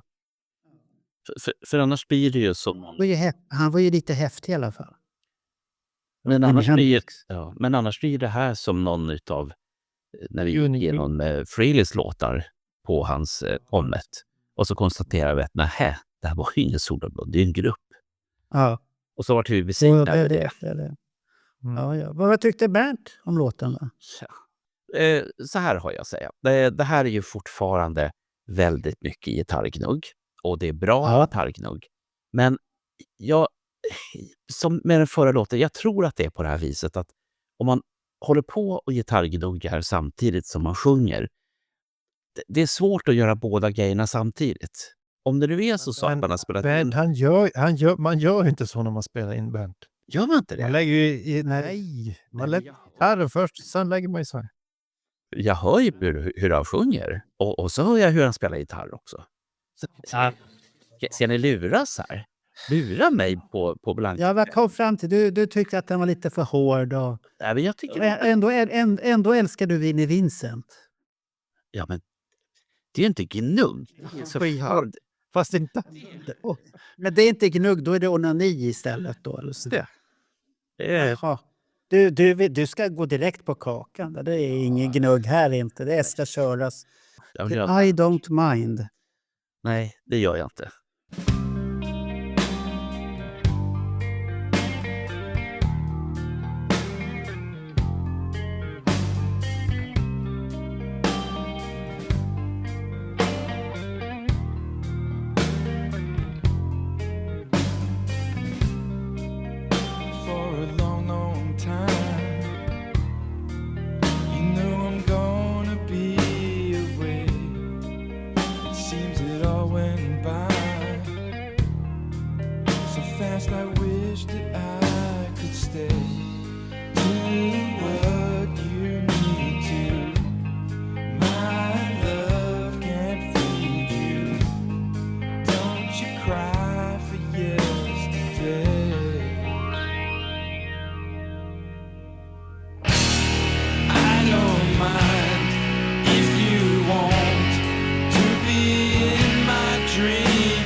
Ja, nu orkade inte jag med. Men den... Eller ville ni höra mer? Det är bra, så tack så mycket. Ja, I don't mind om du vill höra mer. Ja, I don't mind. Jag börjar med den här låten så att jag har gjort mitt. Den är alldeles för seg låt för att en seg sångare ska sjunga den. För då blir den ännu segare. Och ja, jag förstår. Det enda jag tänker här, han är ju gift med en kvinna. Lisa. Jag kommer inte ihåg Lisa, ja. Som har en jävla... Hon är ju sån här kabaré, håller på med kabaréer och föreställningar och sjunger och sånt här. Har jag sett. Och hon är ju väldigt duktig. Ja. Hon har ju pipa högt och lågt och sånt här. Kan inte hon ha sagt någonting till Bruce? Alltså, men... Ja, men de var inte ihop på den här tiden, vet du. Ja, det är det som är felet. Nej. Pannkakorna hade inte kommit in och allt det här. Nej. Så att det... Annat. Ja, och så det är bara jag inte förstår. Varför tar man inte hjälp utan någon? Jag förstår inte. Kan själv. Ja, okej. Ja, det. Jag har inte mer att säga. Den där låten var ingenting för mig. För det är den som jag har ofta skippat över. Jag har lyssnat på den ett antal gånger. Sen på slutet så skippar jag över den. För den är så himla seg och tråkig. Ja, men jag tar rygg på dig där, jag håller med om allt du sa. Det sägs att riffet härstammar från Hard in the Shade. Det är någon balladliknande historia det här. Men då blir det ju ännu tydligare att han klarar inte riktigt av att skapa någon spänning med sången. Däremot måste jag säga att det finns ju en höjdpunkt i den här låten och det är Bruce Kulicks solo. Vi vet ju alla vad han har gjort på lite lugnare låtar som Forever till exempel. Så att man kan skippa fram till 3/4 av låten och så kan man lyssna på solot och sen kan man gå vidare till nästa låt. Ja, men genomgående så är solorna väldigt bra på många ställen. Så att man kan missa bra solon om man gör som jag, att man dömer låten efter 10 sekunder. Då kan man missa det här solot. Men jag har ju hört det så att det finns, men vägen dit är för lång. Den är alldeles så, det är som en jävla Saharaöknen. Den är alldeles för lång. Hade det varit som fältet på Gärdet, du ser, ja där borta är träden, då är det ingen fara. Men här du ser ingenting. Det är bara, åh nej, hur länge ska han hålla på? Det är det. Ja, fält där nere, det är inte bara hus och skit. Ja, vi har Gärdet. Nej, Ja, några fält. Det finns Ja. några träd. Ja, det finns mycket filt. Det är mycket träd här. Det har jag aldrig sagt, men första gången jag var utomlands, vet du vad jag saknade? Jag var i England i 3 veckor när jag var 15 år. Just efter de hade spelat där Kiss tyvärr, så jag bommade dem. Och vet du vad jag saknade? Det var inte mamma, det var inte pappa. Jag saknade träd. Ja, men de har ju byggt båtar utav alltihopa. Det är viktigare. Jag saknar tall och gran. Äkta norrlänning. Ja. Skog. Skog. Pojkar, det här är en fin liten ballad. Den är mysig och den är trevlig och sådär. Men det finns en litet aber med den. Och det är att jag får inte kontakt med låten. Utan den är fin. Han sjunger fint. Men jag får inte kontakt. Det är liksom det här. Nej. Men den är fin. Så är det. Så att den var fin. Ja, det sa jag. Jag fick ihop det där ljudet för något helt... Only in your dirty mind. Only in your dirty mind. Det beror på vad man tänker på. Ja, det var någonting helt... Vi ska inte gå in på... Du får ingen kontakt. Det räckte att du sa det också. Ja. Nej, men det är väl det som är problemet. Det är väl det som är problemet med Bruce ballader. Att är det sångrösten som gör att det blir så jävla segt? Musiken är seg och sen är han seg. Och Ja, men jag tror du slog huvudet på spiken när du sa att det var dubbelsekt. Ja, det är dubbelkola. Så det är vad hette de här sega kolorna som drar ut plomberna? Ja, Det det var en Så för, du ska inte tugga på kolor. Det gör man inte. man ska bara suga. Nu är du där igen. Mm. Ja. Det är Lugna mysigt. ner dig. Jag vet. Nu går vi till Monster Island. Nu blir det Monster Band.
Det var Monster Island det. Nu ni pojkar. Vi har på den här, vi har ett Godzilla-skrik. Vi börjar där. Det betyder att det är film. Det betyder att det blir jagat av. Och det här är filmmusik och det är en jakt som pågår. Och inte bara det. Någon har lyssnat på Janne Schaffer. Mycket. Det här är bra. Så du blandar in Janne Schaffer i det hela? Ja, jag har Är det hans stil på gitarr eller? Jag har en liten box hemma hos mig med, jag tror, om inte alla, så nästan alla hans plattor. Och han har ju en stil i sig själv som, jag menar, han är ju sig, så att säga. Men någon har lyssnat på någonting med Schaffer. Jag kan inte sätta fingret på vad det är, men så att här, han håller käften. Det är Godzilla och det är film och det är jakt och det är Schaffer. Fy fan, det här blir bra. Nu ger vi inga poäng här, men det här hade blivit mycket. Oj. Ja, men det var en bra låt här. Då har vi hittat 3 bra låtar hittills på skivan i alla fall. Daniel? Nej, men jag tycker att det är en tuff instrumental låt. Som Bernt nämnde där, så tror jag att det där ljudet i början är en sån här leksaks Godzilla som han klämmer på. Så att det blir ett ljud och så startar det så att du får ett feeling. Och sen känns det ju som att han skapar någon form av jaktkänsla. Jag håller med Bernt där, helt och hållet. Bra tänkt där. Men med många av Bruce låtar, men det här beror ju på att jag har aldrig riktigt gillat hårdrock utan sång. Och jag tänker den här lead-gitarren som går igen. Den skulle jag vilja byta ut då. Och så skulle jag vilja sätta in Paul Stanley där istället.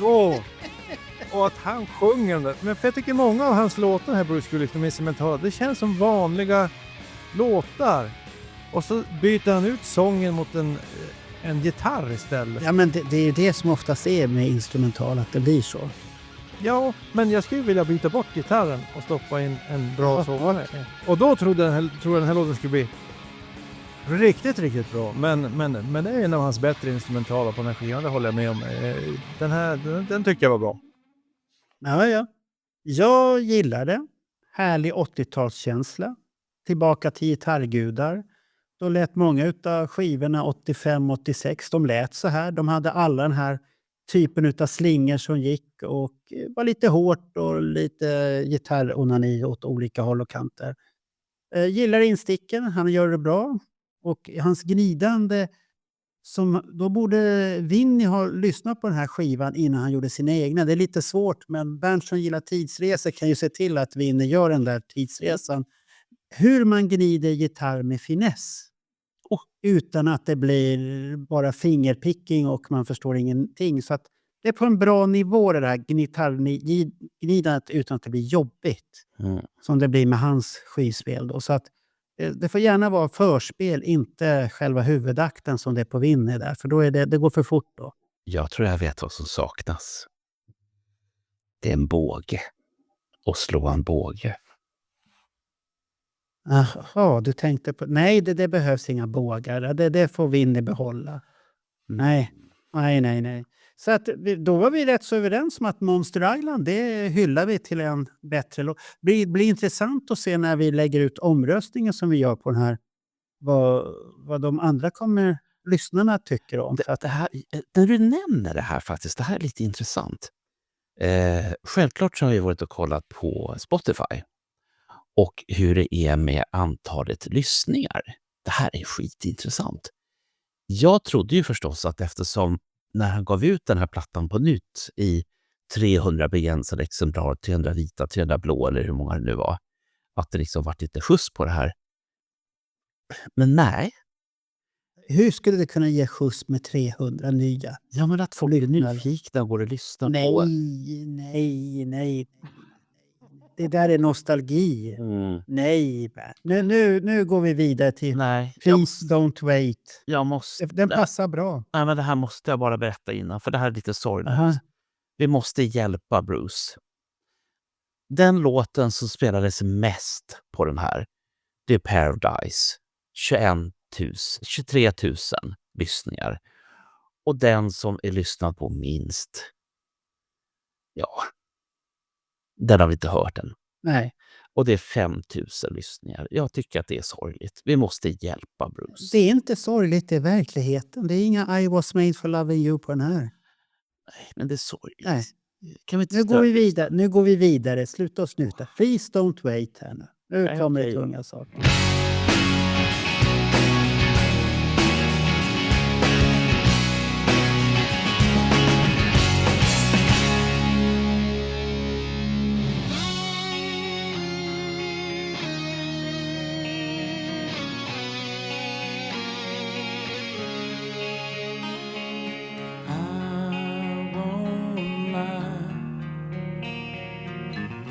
I will tell the truth tonight.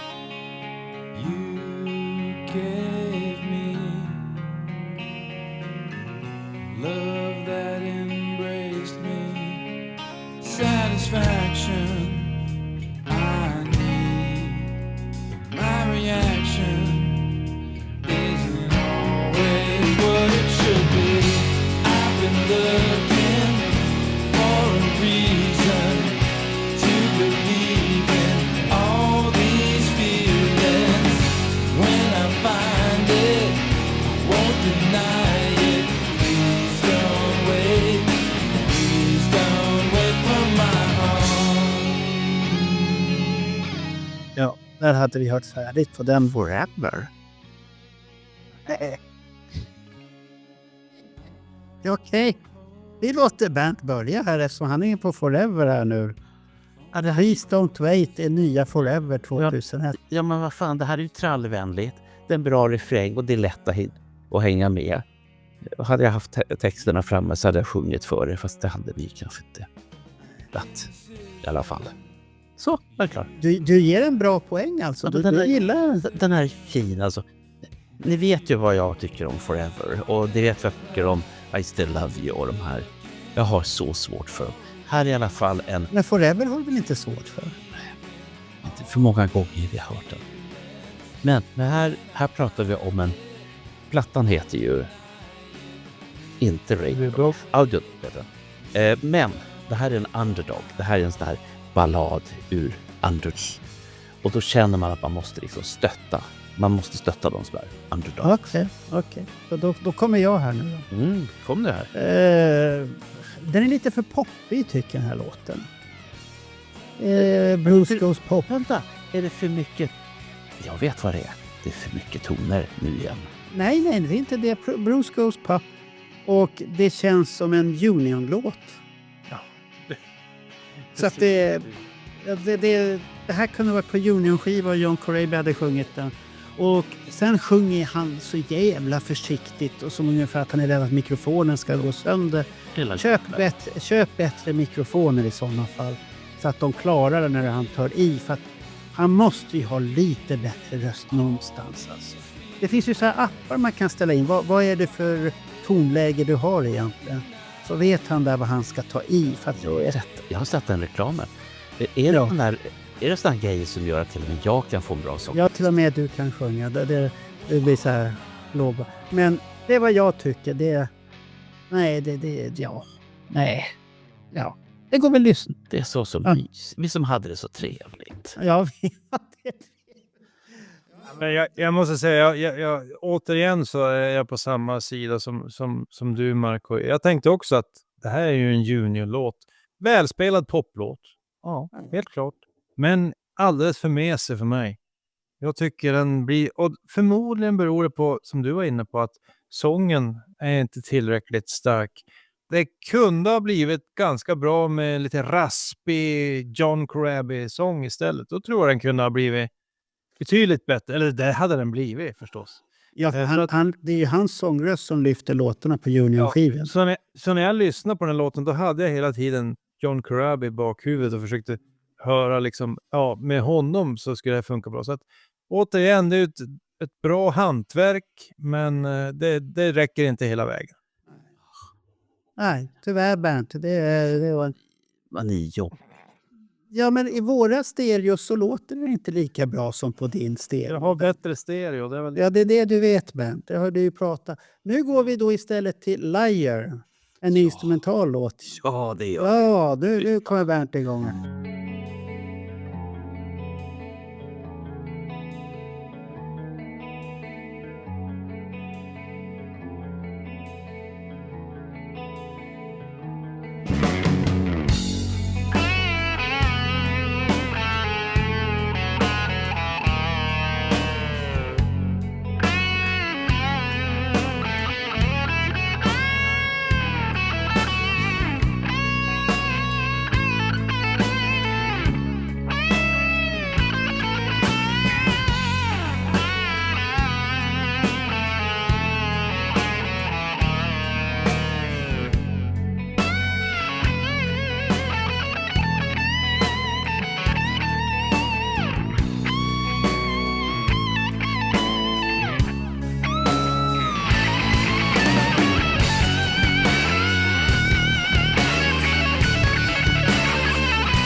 Vad tycker vi om det här då?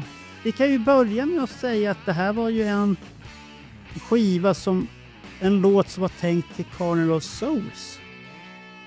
Men den användes aldrig. Nej. Och vad hamnar den istället då?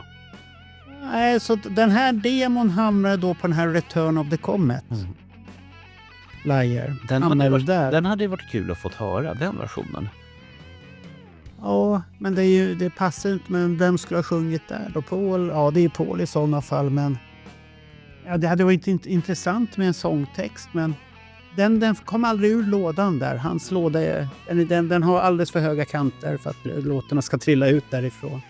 Jag kan börja lite kort på den där och jag har inte så mycket att säga om det. Jag tycker att titeln är bra. Däremot så är ju här återigen ett långt gitarrsolo egentligen.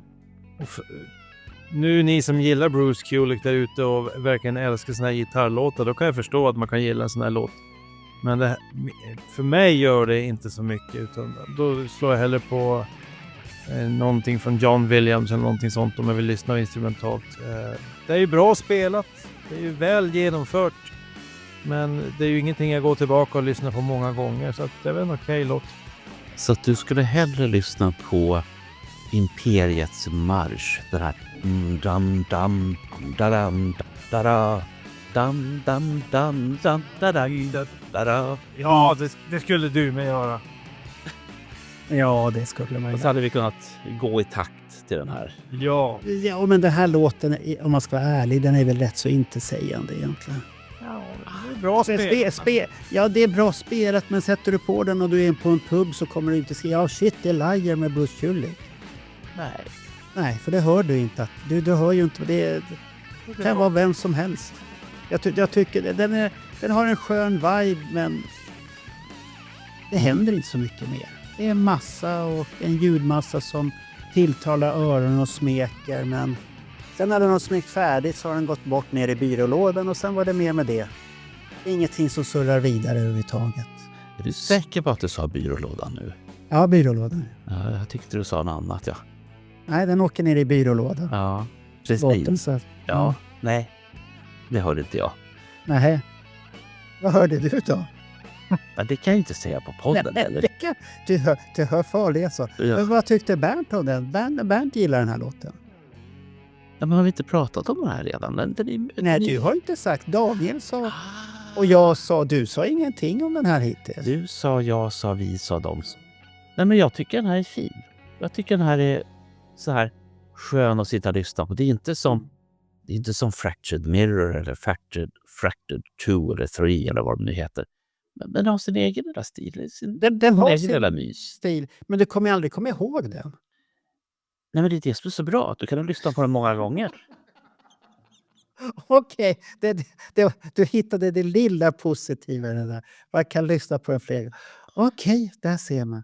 Då går vi på nästa här nu. Det går fort här då. Ja. I can't take. Det låter farligt där. Nu måste det vara bra. Can't take.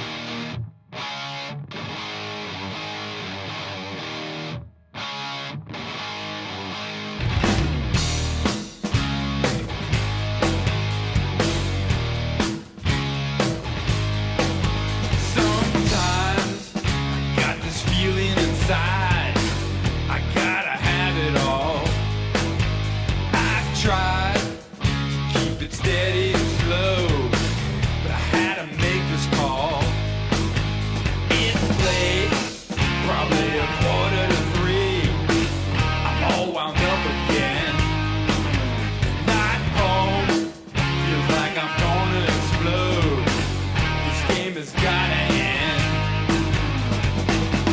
You need it, I want it.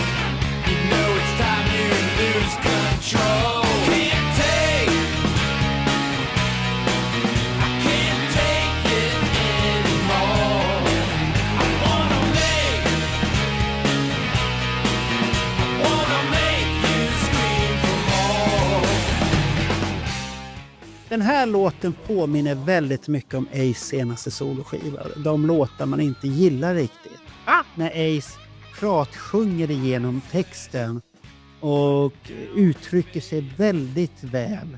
Och det blir så här, nej, den här är Den var inte god har jag skrivit här. Och har svårt när han öppnar munnen. Så att han kunde varit tyst istället och haft någon annan för att nej, det är ingen rolig. Och det här är ju en låt som ska ha kommit från som Gene Simmons ska ha gjort för Crazy Nights. Och då ska det ha funnits en text. Och då den här, men har han gjort om texten? Och kan vi tänka oss den här låten då med Gene Simmons röst i sig? Ja, det hade nog funkat bättre. Ja. Eller? Det här blir en Bruce Kulick som går på knark och låter som Ace. Det är inte bra alltså. Ja, du är inne på hur han låter. Jag måste ta rygg på dig där för att det här är en låt som handlar om någon som är liksom vad heter det? Womanizer. Som kan landa tjejer och som är liksom sexigt. Det finns ju ingenting sexigt med Bruce Kulick. Man får ju säga vad man vill om honom. Men alltså, det finns ju noll... Han är ju noll sexig och har aldrig haft någon sexapil överhuvudtaget. Så det skär sig ju fullständigt med hans personlighet. Jag kommer ihåg när man såg... Ja, du får fylla på sen, Bernt. Men jag kommer ihåg när man såg de här live-videorna från Revenge-turnén. Om ni kommer ihåg på Take It Off. Så tog de in tjejer som var lite lättklädda och dansade. Och Gene, han lekte med det. Paul lekte med det. Bruce Kulick, han ryggar ju ifrån dem och liksom försökte gömma sig och liksom... Ja, men han fick ju... Eller så bitar ifrån... Ja, han fick ju som panik. Ja, de blir nakna. Ja, fy, det där är farliga grejer. Det ska jag hålla mig ifrån. Får jag bara spela på min gitarr och jobba på i studion och hålla sånt där långt borta från mig. Så att jag tycker det är när han sjunger liksom, och så försöker han väsa lite sexigt och I wanna make you scream for more, säger han någon gång. Och då bara, det känns inte bra. Men nu när du säger det där, har inte Paul och Gene gjort narr utav det där också? Att, är det 88-intervjun eller 84-intervjun när de sitter och säger där att Bruce Kulick har ju träffat någon? Det kommer inte jag ihåg. Jag tror att det är 88-intervjun. Det är Stockholmsintervjun vi pratar om. Och då sitter så och tycker de då. Så att, de gjorde ju det som Bernt gjorde det här då, ljudet istället. Och Bruce Kulick, han var ju nervös där. Han blev ju bättre intervjuer längre fram, men han var ju alltid liten töntig. Det kan vi ju vara överens om. Och han avslutar den här låten med att skrika eller stöna på slutet. I wanna hear you moan. I wanna make you scream for more. Jag menar, nej, det här är inte... Det är inte han. Nej, och där tror jag att du kan ha rätt då att det är en gammal Gene Simmons-låt. Och så har han skrivit den för Gene och kanske behåller mycket av texten. Men det passar ju inte honom. Ja, för det är för mig att det är bara Gene som får credden där också. Ja, det är väldigt cringe-worthy hela texten. Så nej, det här ska han inte göra. Nej, men Bernt gillar den här. Va? Jaha. Jag gillar det inte. Jo, det här är fina grejer fortfarande. Och precis som ni säger, den kanske var skriven för Gene Simmons. Och så, det jag har hittat där was originally written for Gene Simmons and is dated from Kiss Crazy Nights era. Och det hade kanske funkat för Simmons att sjunga det här. Kanske. Ja, det är lite med hans personlighet.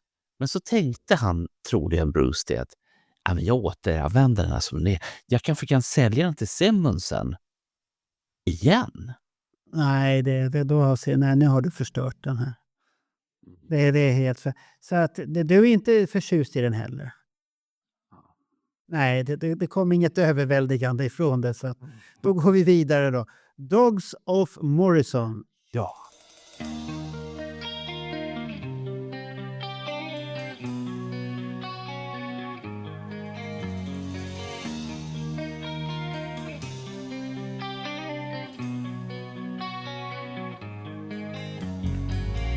Which door do I choose? The one that is red or the one that is green? Which path do I take? The one from the past or the one yet unseen? What color is the road up ahead? You're blind with regret, you can't seem to get. What you'll see is the meaning of me when I get my way. Living with the dogs of Morrison. The dogs of Morrison.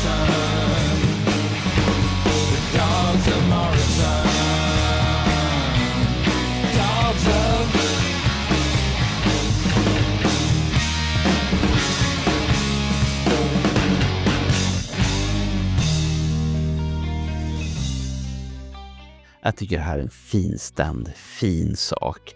Det är en skön refräng.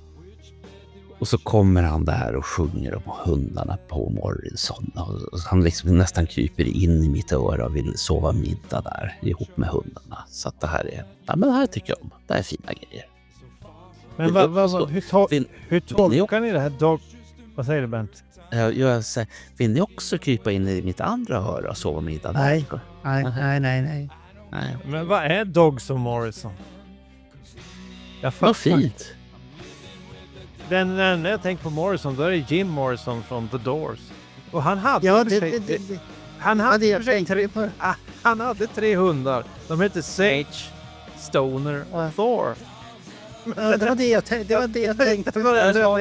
Det kan väl inte handla om Sage, Stoner och Thor. För de hade han när han dog. Han dog ju väldigt sorgligt i Paris som en utbränd konstnär. Han försökte ju slå sig på det. Det finns en jättebra dokumentär om det om man vill leta sig vidare. Men tragiskt. Nej, jag fattar inte ens vad det handlar om. Nej, jag tyckte inte om den. Nej, kan jag säga. Texten. Vilken dörr ska jag välja? Den som är grön eller den som är blå? Eller vad han snackar om där i början. Ja, men det låter ju som en konstnär. Man vet inte vad han ska. Ja, nej. Och sen ska han vara med hundarna. Det är Sage, Stoner och Thor han ska vara med. Nej, jag fattar ingenting om den här låten. Och outrot gillar jag. Sista 20 sekunderna tycker jag är jättebra. Men i övrigt, nej. Det var nog Kenny Aronoff som har gjort mycket av det här. Ta inte åt in honom någon fler gånger. Ta inte in honom någon fler gånger. Rekommendation från Daniel. Ta inte in honom. Men han kommer in igen. Ja, men han kommer tillbaka, Kenny. Jaha, nu vart han besviken. Så att, nej, jag gillade inte. Jag tycker hans röst passar inte till mjuka låtar. Han har redan problem med de här hårda låtarna. Och sen på mjuka låtar så blir det ännu värre. Nej, Bruce Kulick. Du är jättesnäll och du är jättetrevlig. Men sång, det kan inte han ha haft högt betyg. Tror inte du alltså sitter och tänker det att de är jätteelaka och B, det där visste jag. Nej, men det är inte elakt för att när vi kommer till sammanfattning på skiva då kommer det bra ord också. Så att det är det här med sångrösten tyvärr. Och hans sångröst tilltalar inte mig. Mm. Det är någonting jag lägger inte till och då kan jag tycka någon på Idol till och med är bättre fast jag inte gillar dem heller på Idol. Men de kan vara bättre. Ja, och nu... Nu kommer Skydome och då är det samma person som har varit och skrivit igen. Mm. Men jag har en fråga att ställa innan vi kör låten. Ja. Enligt dig, Marko Rovinen, hur låtar finns det på den här plattan? Det finns, ska vi se, Skydome är sista originalet. Sen kommer det de andra 2 som bonus. Ja. Är du nöjd? Räknas de? De kommer vi bara nämna lite kort här sen. Okej. Så att då går vi till Skydome då.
Den är tråkig.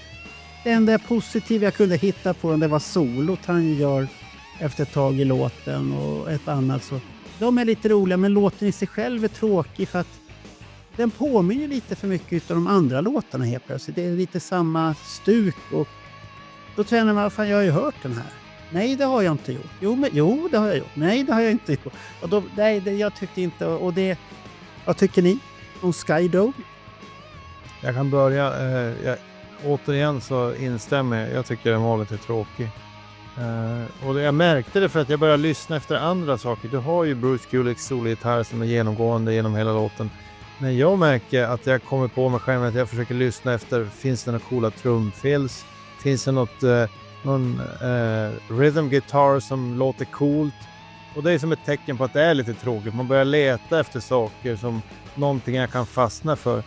Men jag kan säga jag fastnar egentligen inte för någonting i den här låten. Och ärligt talat så har jag svårt att komma ihåg hur hela låten går.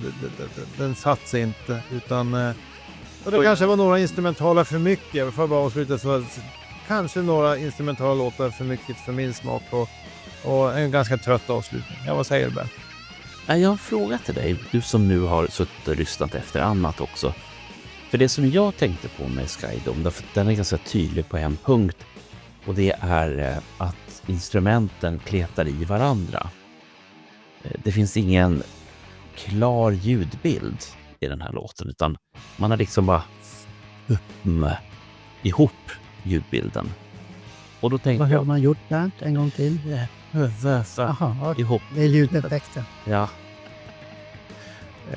Och då undrar jag, Daniel, eftersom du har då lyssnat efter andra grejer, är det någonting som du märkte med ljudbilden på den här låten, att det inte finns en ljudbild? Men att ljudbilden skiljer sig från de andra låtarna, är det jag menar? De kan vi diskutera dem också, men den här var så pass tydlig. Nej, men det du säger där, Bernt, är ju ett problem på skivan. Och det sa du ju redan när vi började på första lådan, att ljudbilden är ju inte bra. Dynamiken saknas, tror jag du sa. Och det håller jag med om fullständigt. Och här är ju ett perfekt exempel på det. Det blir som en smet av allting. Nej, jag vet inte om jag riktigt håller med om att ljudbilden är så dålig. Nej, men jag tycker att Där jag har lyssnat så har det låtit bra och sånt här, men det kanske är bara att låtarna inte håller. De puffar inte upp. Ja, de puffar inte upp. Det är inga Love Guns eller Juice här inte. Nej, men det jag var tvungen att göra, som jag sa i början av det här programmet, det var ju att jag var tvungen att gå in och lyssna på lite Velvet Revolver för att få dynamik. Och helt så vad är det som skiljer? Det är ju ungefär samtida. 2004 kom deras första skiva. Men då har ju rösten framförallt. Det är ju så enorm skillnad. Men även andra bitar sticker ut på en riktigt bra skiva från den tiden.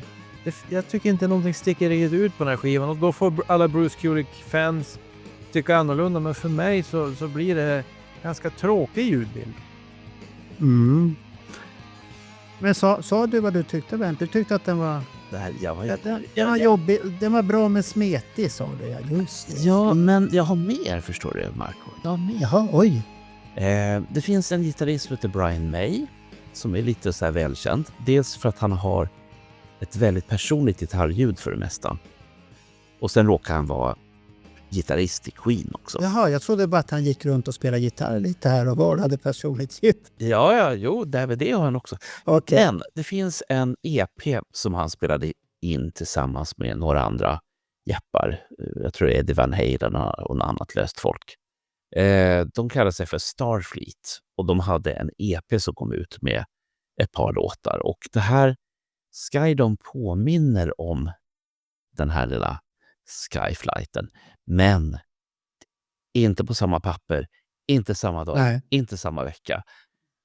Men i sig själv, hade jag inte hört Starflight, då hade jag tänkt, fan, vilken är. Jo, men det är väl det som är problemet med hans instrumentala låtar, att vi som har lyssnat mycket på den typen av musik har hört det här mitten av 80-talet. Mm. Då hörde vi det här redan. Ja. Så att det här är bara en förfinad variant 2001. Mm. Och ungefär 15-16 år senare, men det betyder inte att det har blivit bättre, för att det är ingenting eget i det riktigt. Han lyckas med Monster. Mm. Och den första, men sen kommer de andra två, det blir lite så här, nej, det var inget spännande, det hände ingenting och sånt här. Men Bernt, du sa en intressant sak där, personligt uttryck. Förra veckan var jag på fortbildning i Umeå och var på universitetet 2 dagar. Och så hade vi en diskussion där med en professor som hade forskat i liksom såna här planer, betygskriterier och sånt. Mm. Och ett betygskriterium i de estetiska ämnena är precis det du sa. Att man kan uppvisa ett konstnärligt uttryck eller ett personligt uttryck. Så vi diskuterade det där. Det var jag och en professor och så var det några till random lärare runt om mest från Västerbotten. Det är ju jättesvårt. Vad är ett personligt uttryck? Det var lite fascinerande för då sa en där, ja men det är ju Cornelis Vreeswijk. Varje låt Cornelis Vreeswijk hör, då hör man att det är han. Så säger nästa, ja men det är ju lite enformigt. Det visar ju ingen det är liksom, han har ju ingen variation. Och så säger nästa då, ja men det är ju han, göteborgaren, vad heter han som säljer ut Ullevi när han spelade flera dagar. Håkan Hellström. Ja, Håkan Hellström. Det är ju Håkan Hellström, han har ett personligt uttryck. Och så säger nästa lärare som sitter, ja, men han har ett personligt uttryck för att han har begränsad sångröst.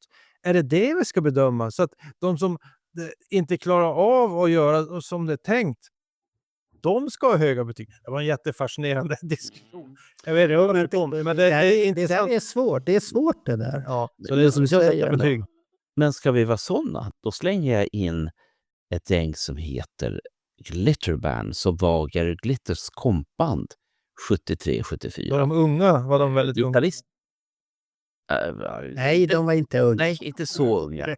Nej, Men alltså, gitarrljudet är väldigt, väldigt personligt det som de har. Många brittiska band hade ett väldigt personligt gitarrljud. Och jag vet inte... Var inte det soundet som gällde på den tiden? Jo, att det skulle vara unikt. Att varje band...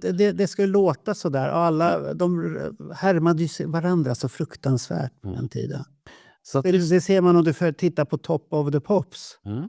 Kolla på de här åren 72, 73, 74. Då är de intressanta för att alla artister låter nästan likadant. Och sen är det någon som pikar ut. Och så tänker jag, varför pik? Ja men det där är ju en jättestor hit idag fortfarande. Det är de som pikar ut där hela tiden. Det finns en grej till som är värt att titta på. Ja. Alla använder de torrschampo eller inget schampo alls. Ja, programledaren, han är fruktansvärt. Han ska vi inte gå in på, han fruktansvärt. Nej. Jag pratar om artisterna. Ja, artister. Men nu har vi så här att det finns 2 bonuslåtar till den här skivan. Ja, vad har du dem då? 495 och Bruce Sings to Joe. Och det är 100. Nej, och Bruce Sings to Joe har bara släppts på den här senaste upplagan. Och man kunde hitta en dålig variant på nätet som inte jag tyckte var värt. Så han trallar till sin hund där. Ja, det är det han gör. Och 495, den finns ju på Spotify i alla fall. Ja. Den har lagt med, så den kan vi ju köra. Så nu kommer den.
För mig var det ju Satriani som var på besök igen i studion här och sa till Bruce, så här ska du spela.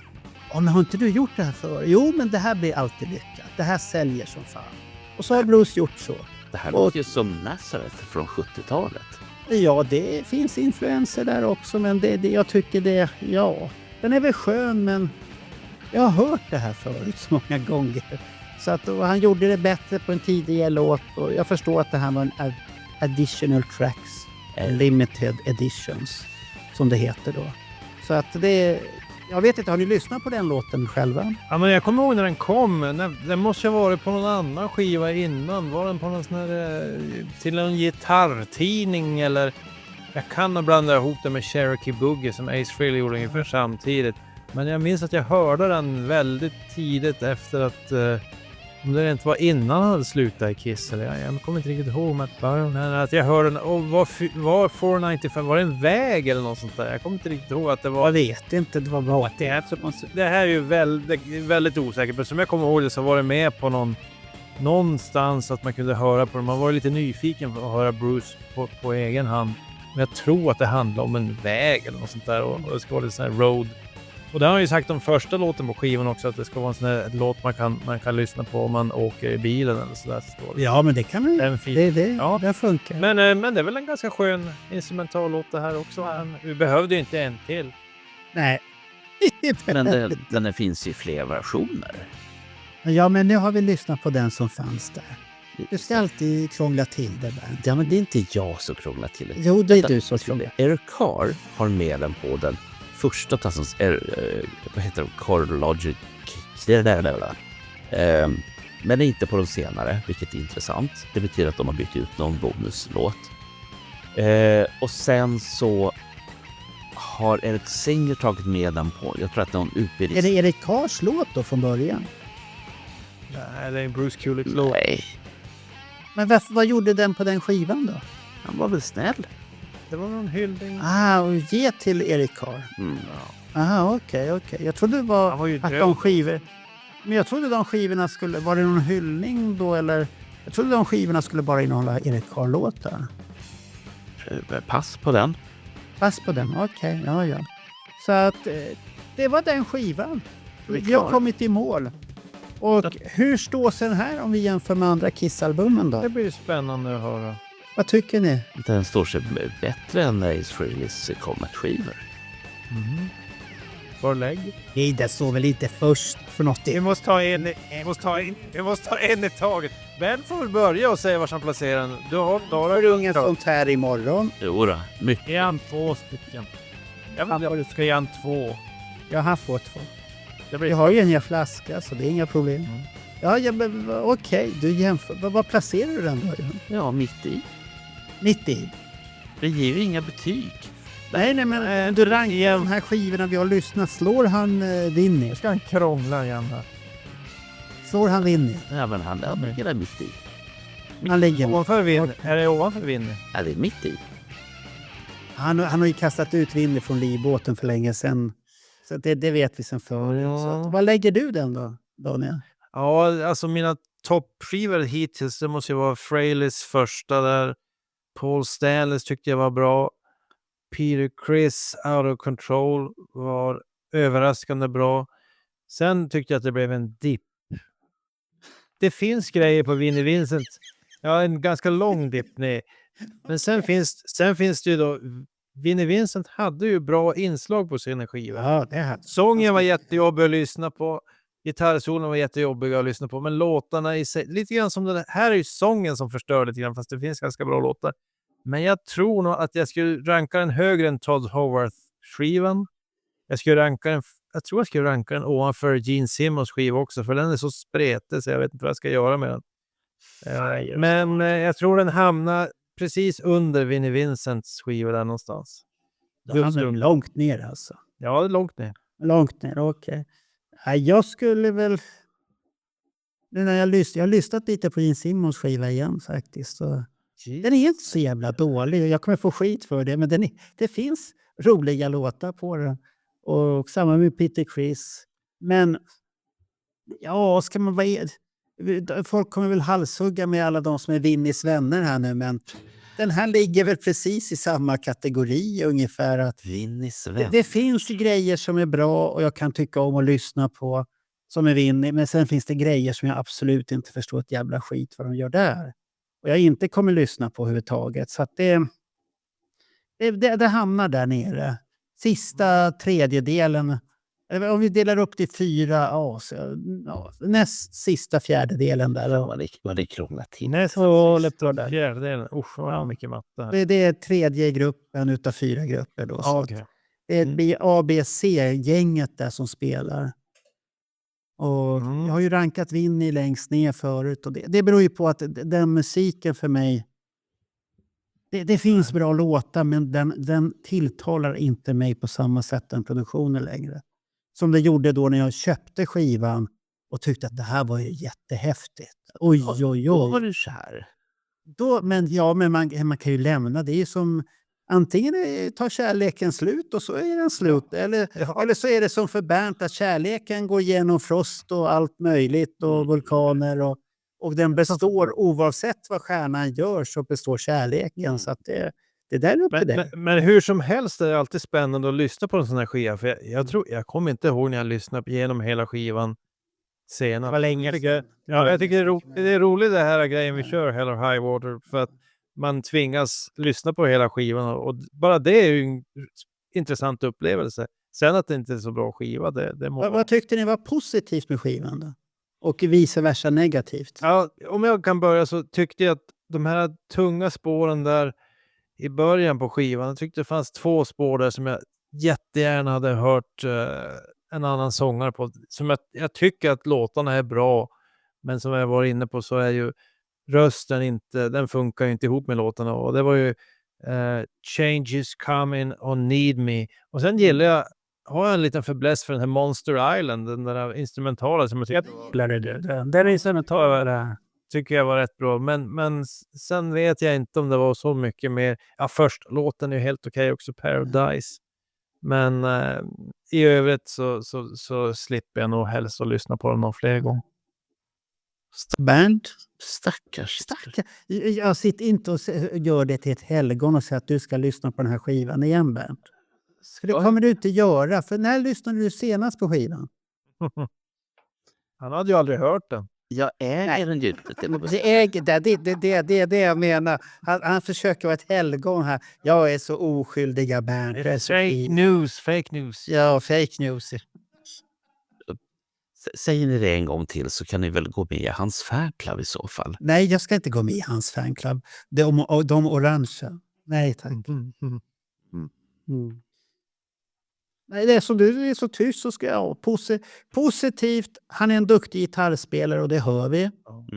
Det har han inga problem med. Sång, det negativa. Och den är fruktansvärt. För den förstör mer för honom. Visst, det är spännande att han sjunger. Jag har sett han sjunga live på Kissing Time när han gör den här låten. Sista låten på Corner of Soul. Så det är fint, men det är ju inte så att jag sitter och tänker så vad bra han sjunger. Det är fint enligt omständigheterna, så är det fint. Passar ju in som och det är ju vackert att han sjunger sin egen låt och det är första låten han fick sjunga för Kiss. Det är alla de variablerna som kommer in. Men sen när han själv gör en skiva med hans låtar där han ska sjunga, då kommer det här fallgropen. Jag tycker han skulle ha gjort lite mer som Slash gjorde. Slash är ju också en framstående gitarrist, nu vet han, från Guns N' Roses. Och han tog ju in alltid en annan sångare. Bruce Kulick ville nog vara Jimi Hendrix nu. Jimi Hendrix kunde ju, han hade ju en spännande röst, men han tog ju i, va? Det var tycker jag. Där har vi en bild på Slash hos Bam. Skivaken, ja. Och han tar ju... Ja, han tar i. Nej, men jag säger att Slash tog ju in den här Miles Kennedy och det blev ju riktigt bra då. Du får som ett sound och du kan ju ändå känna igen Slash i bakgrunden genom hans gitarrteknik. Han ska inte vara någon sångare. Han ska nog och det är samma med Bruce. Jag tror inte, han är inte intresserad av att sjunga. Nej. Och det är lite överraskande att Bruce så gärna vill sjunga. Ja, det kan man säga är överraskande egentligen. Att han vill sjunga. Och han kommer ju fortsätta att sjunga på fler skivor som vi ska lyssna på igen. Och då får vi ju se om han har lärt sig någonting. Eller inte. Vi ska lyssna på Black Jack. Gud vad roligt. Men Black Jack sjunger han inte då. Ja, det är Mike. Det går en riktig sångröst där. Men Bert har inte sagt riktigt vad han var positivt och negativt med den här skivan.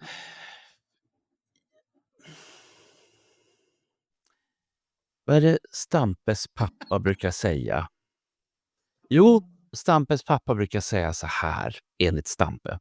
Om man inte har något snällt att säga så säg ingenting alls. Jaha, det var den. Jaha, du har inget snällt att säga. Du menar en Magnus? En Magnus? Ja, Magnus. Men då kommer vi... Då släpper jag nästa fråga istället. Nej.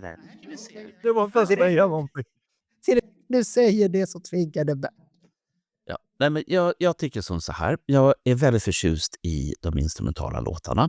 De är liksom, enligt mig, höjdpunkter på den här plattan. Och sen finns det några ballader jag är faktiskt förtjust i. Jag är inte en balladkille, kan jag säga.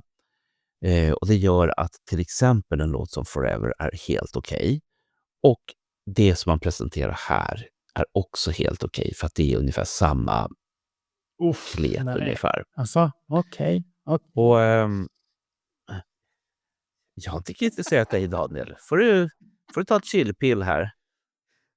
Det är demokrati, Daniel. Ja. Alla får tro. Jag ska hålla mig.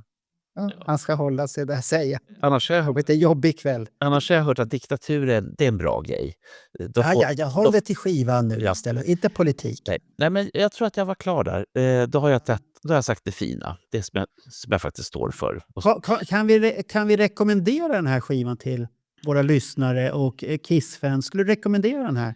Den här skivan skulle du kolla in. Ja, om du är intresserad av de här instrumentallåtarna. Lite grann som Frehley's Fractured och Fractured 2 och Fractured 3 och allt vad det nu heter. Gillar du det? Ja, men gå och lyssna på den här också. Det var jag. Jag skulle rekommendera att säga så här, kolla in omslaget, det är häftigt. Jag tycker omslaget är häftigt, men sen... Lodrätt heter Bruce Kulick. Nej, Word. den är inte Den är grym. den är inte vacker. Men ja, ska man rekommendera... Nej, men jag säger som Bernt, alltså det kan vara, är man en gitarrist och är intresserad av gitarrspel så kolla igenom de instrumentala låtarna. Men i övrigt, nej. Jag vet inte, det är svårt att rekommendera den här till någon. Men Nej, jag måste höra de andra Bruce-skivorna igen och sånt där, för jag kommer inte ihåg dem. Men Marco, Men det jag kommer ihåg var att jag tyckte den där sista han gjorde var ganska bra. BK3. Ja, det är därför vi måste höra. Det är min minne. Så det ska bli intressant att höra. Sen då hade han ju, tror inte han sjöng en enda låt om jag kommer ihåg rätt. Men det kan... Ja, vi får se. fast Marco, Så att, det här blir ju intressant. För han gav ut den för första gången på LP ganska nyligen. Eller knappt ett år sedan. Och det så bara... Och så var det slut. ja, men det var ju bara 500x eller vad det var. 300. Ja, 300. Ja, men såklart, det tar slut. 300 Bruce Kulick-fans kan väl inte ha fel? Det 300 lyssnare har vi på en gång.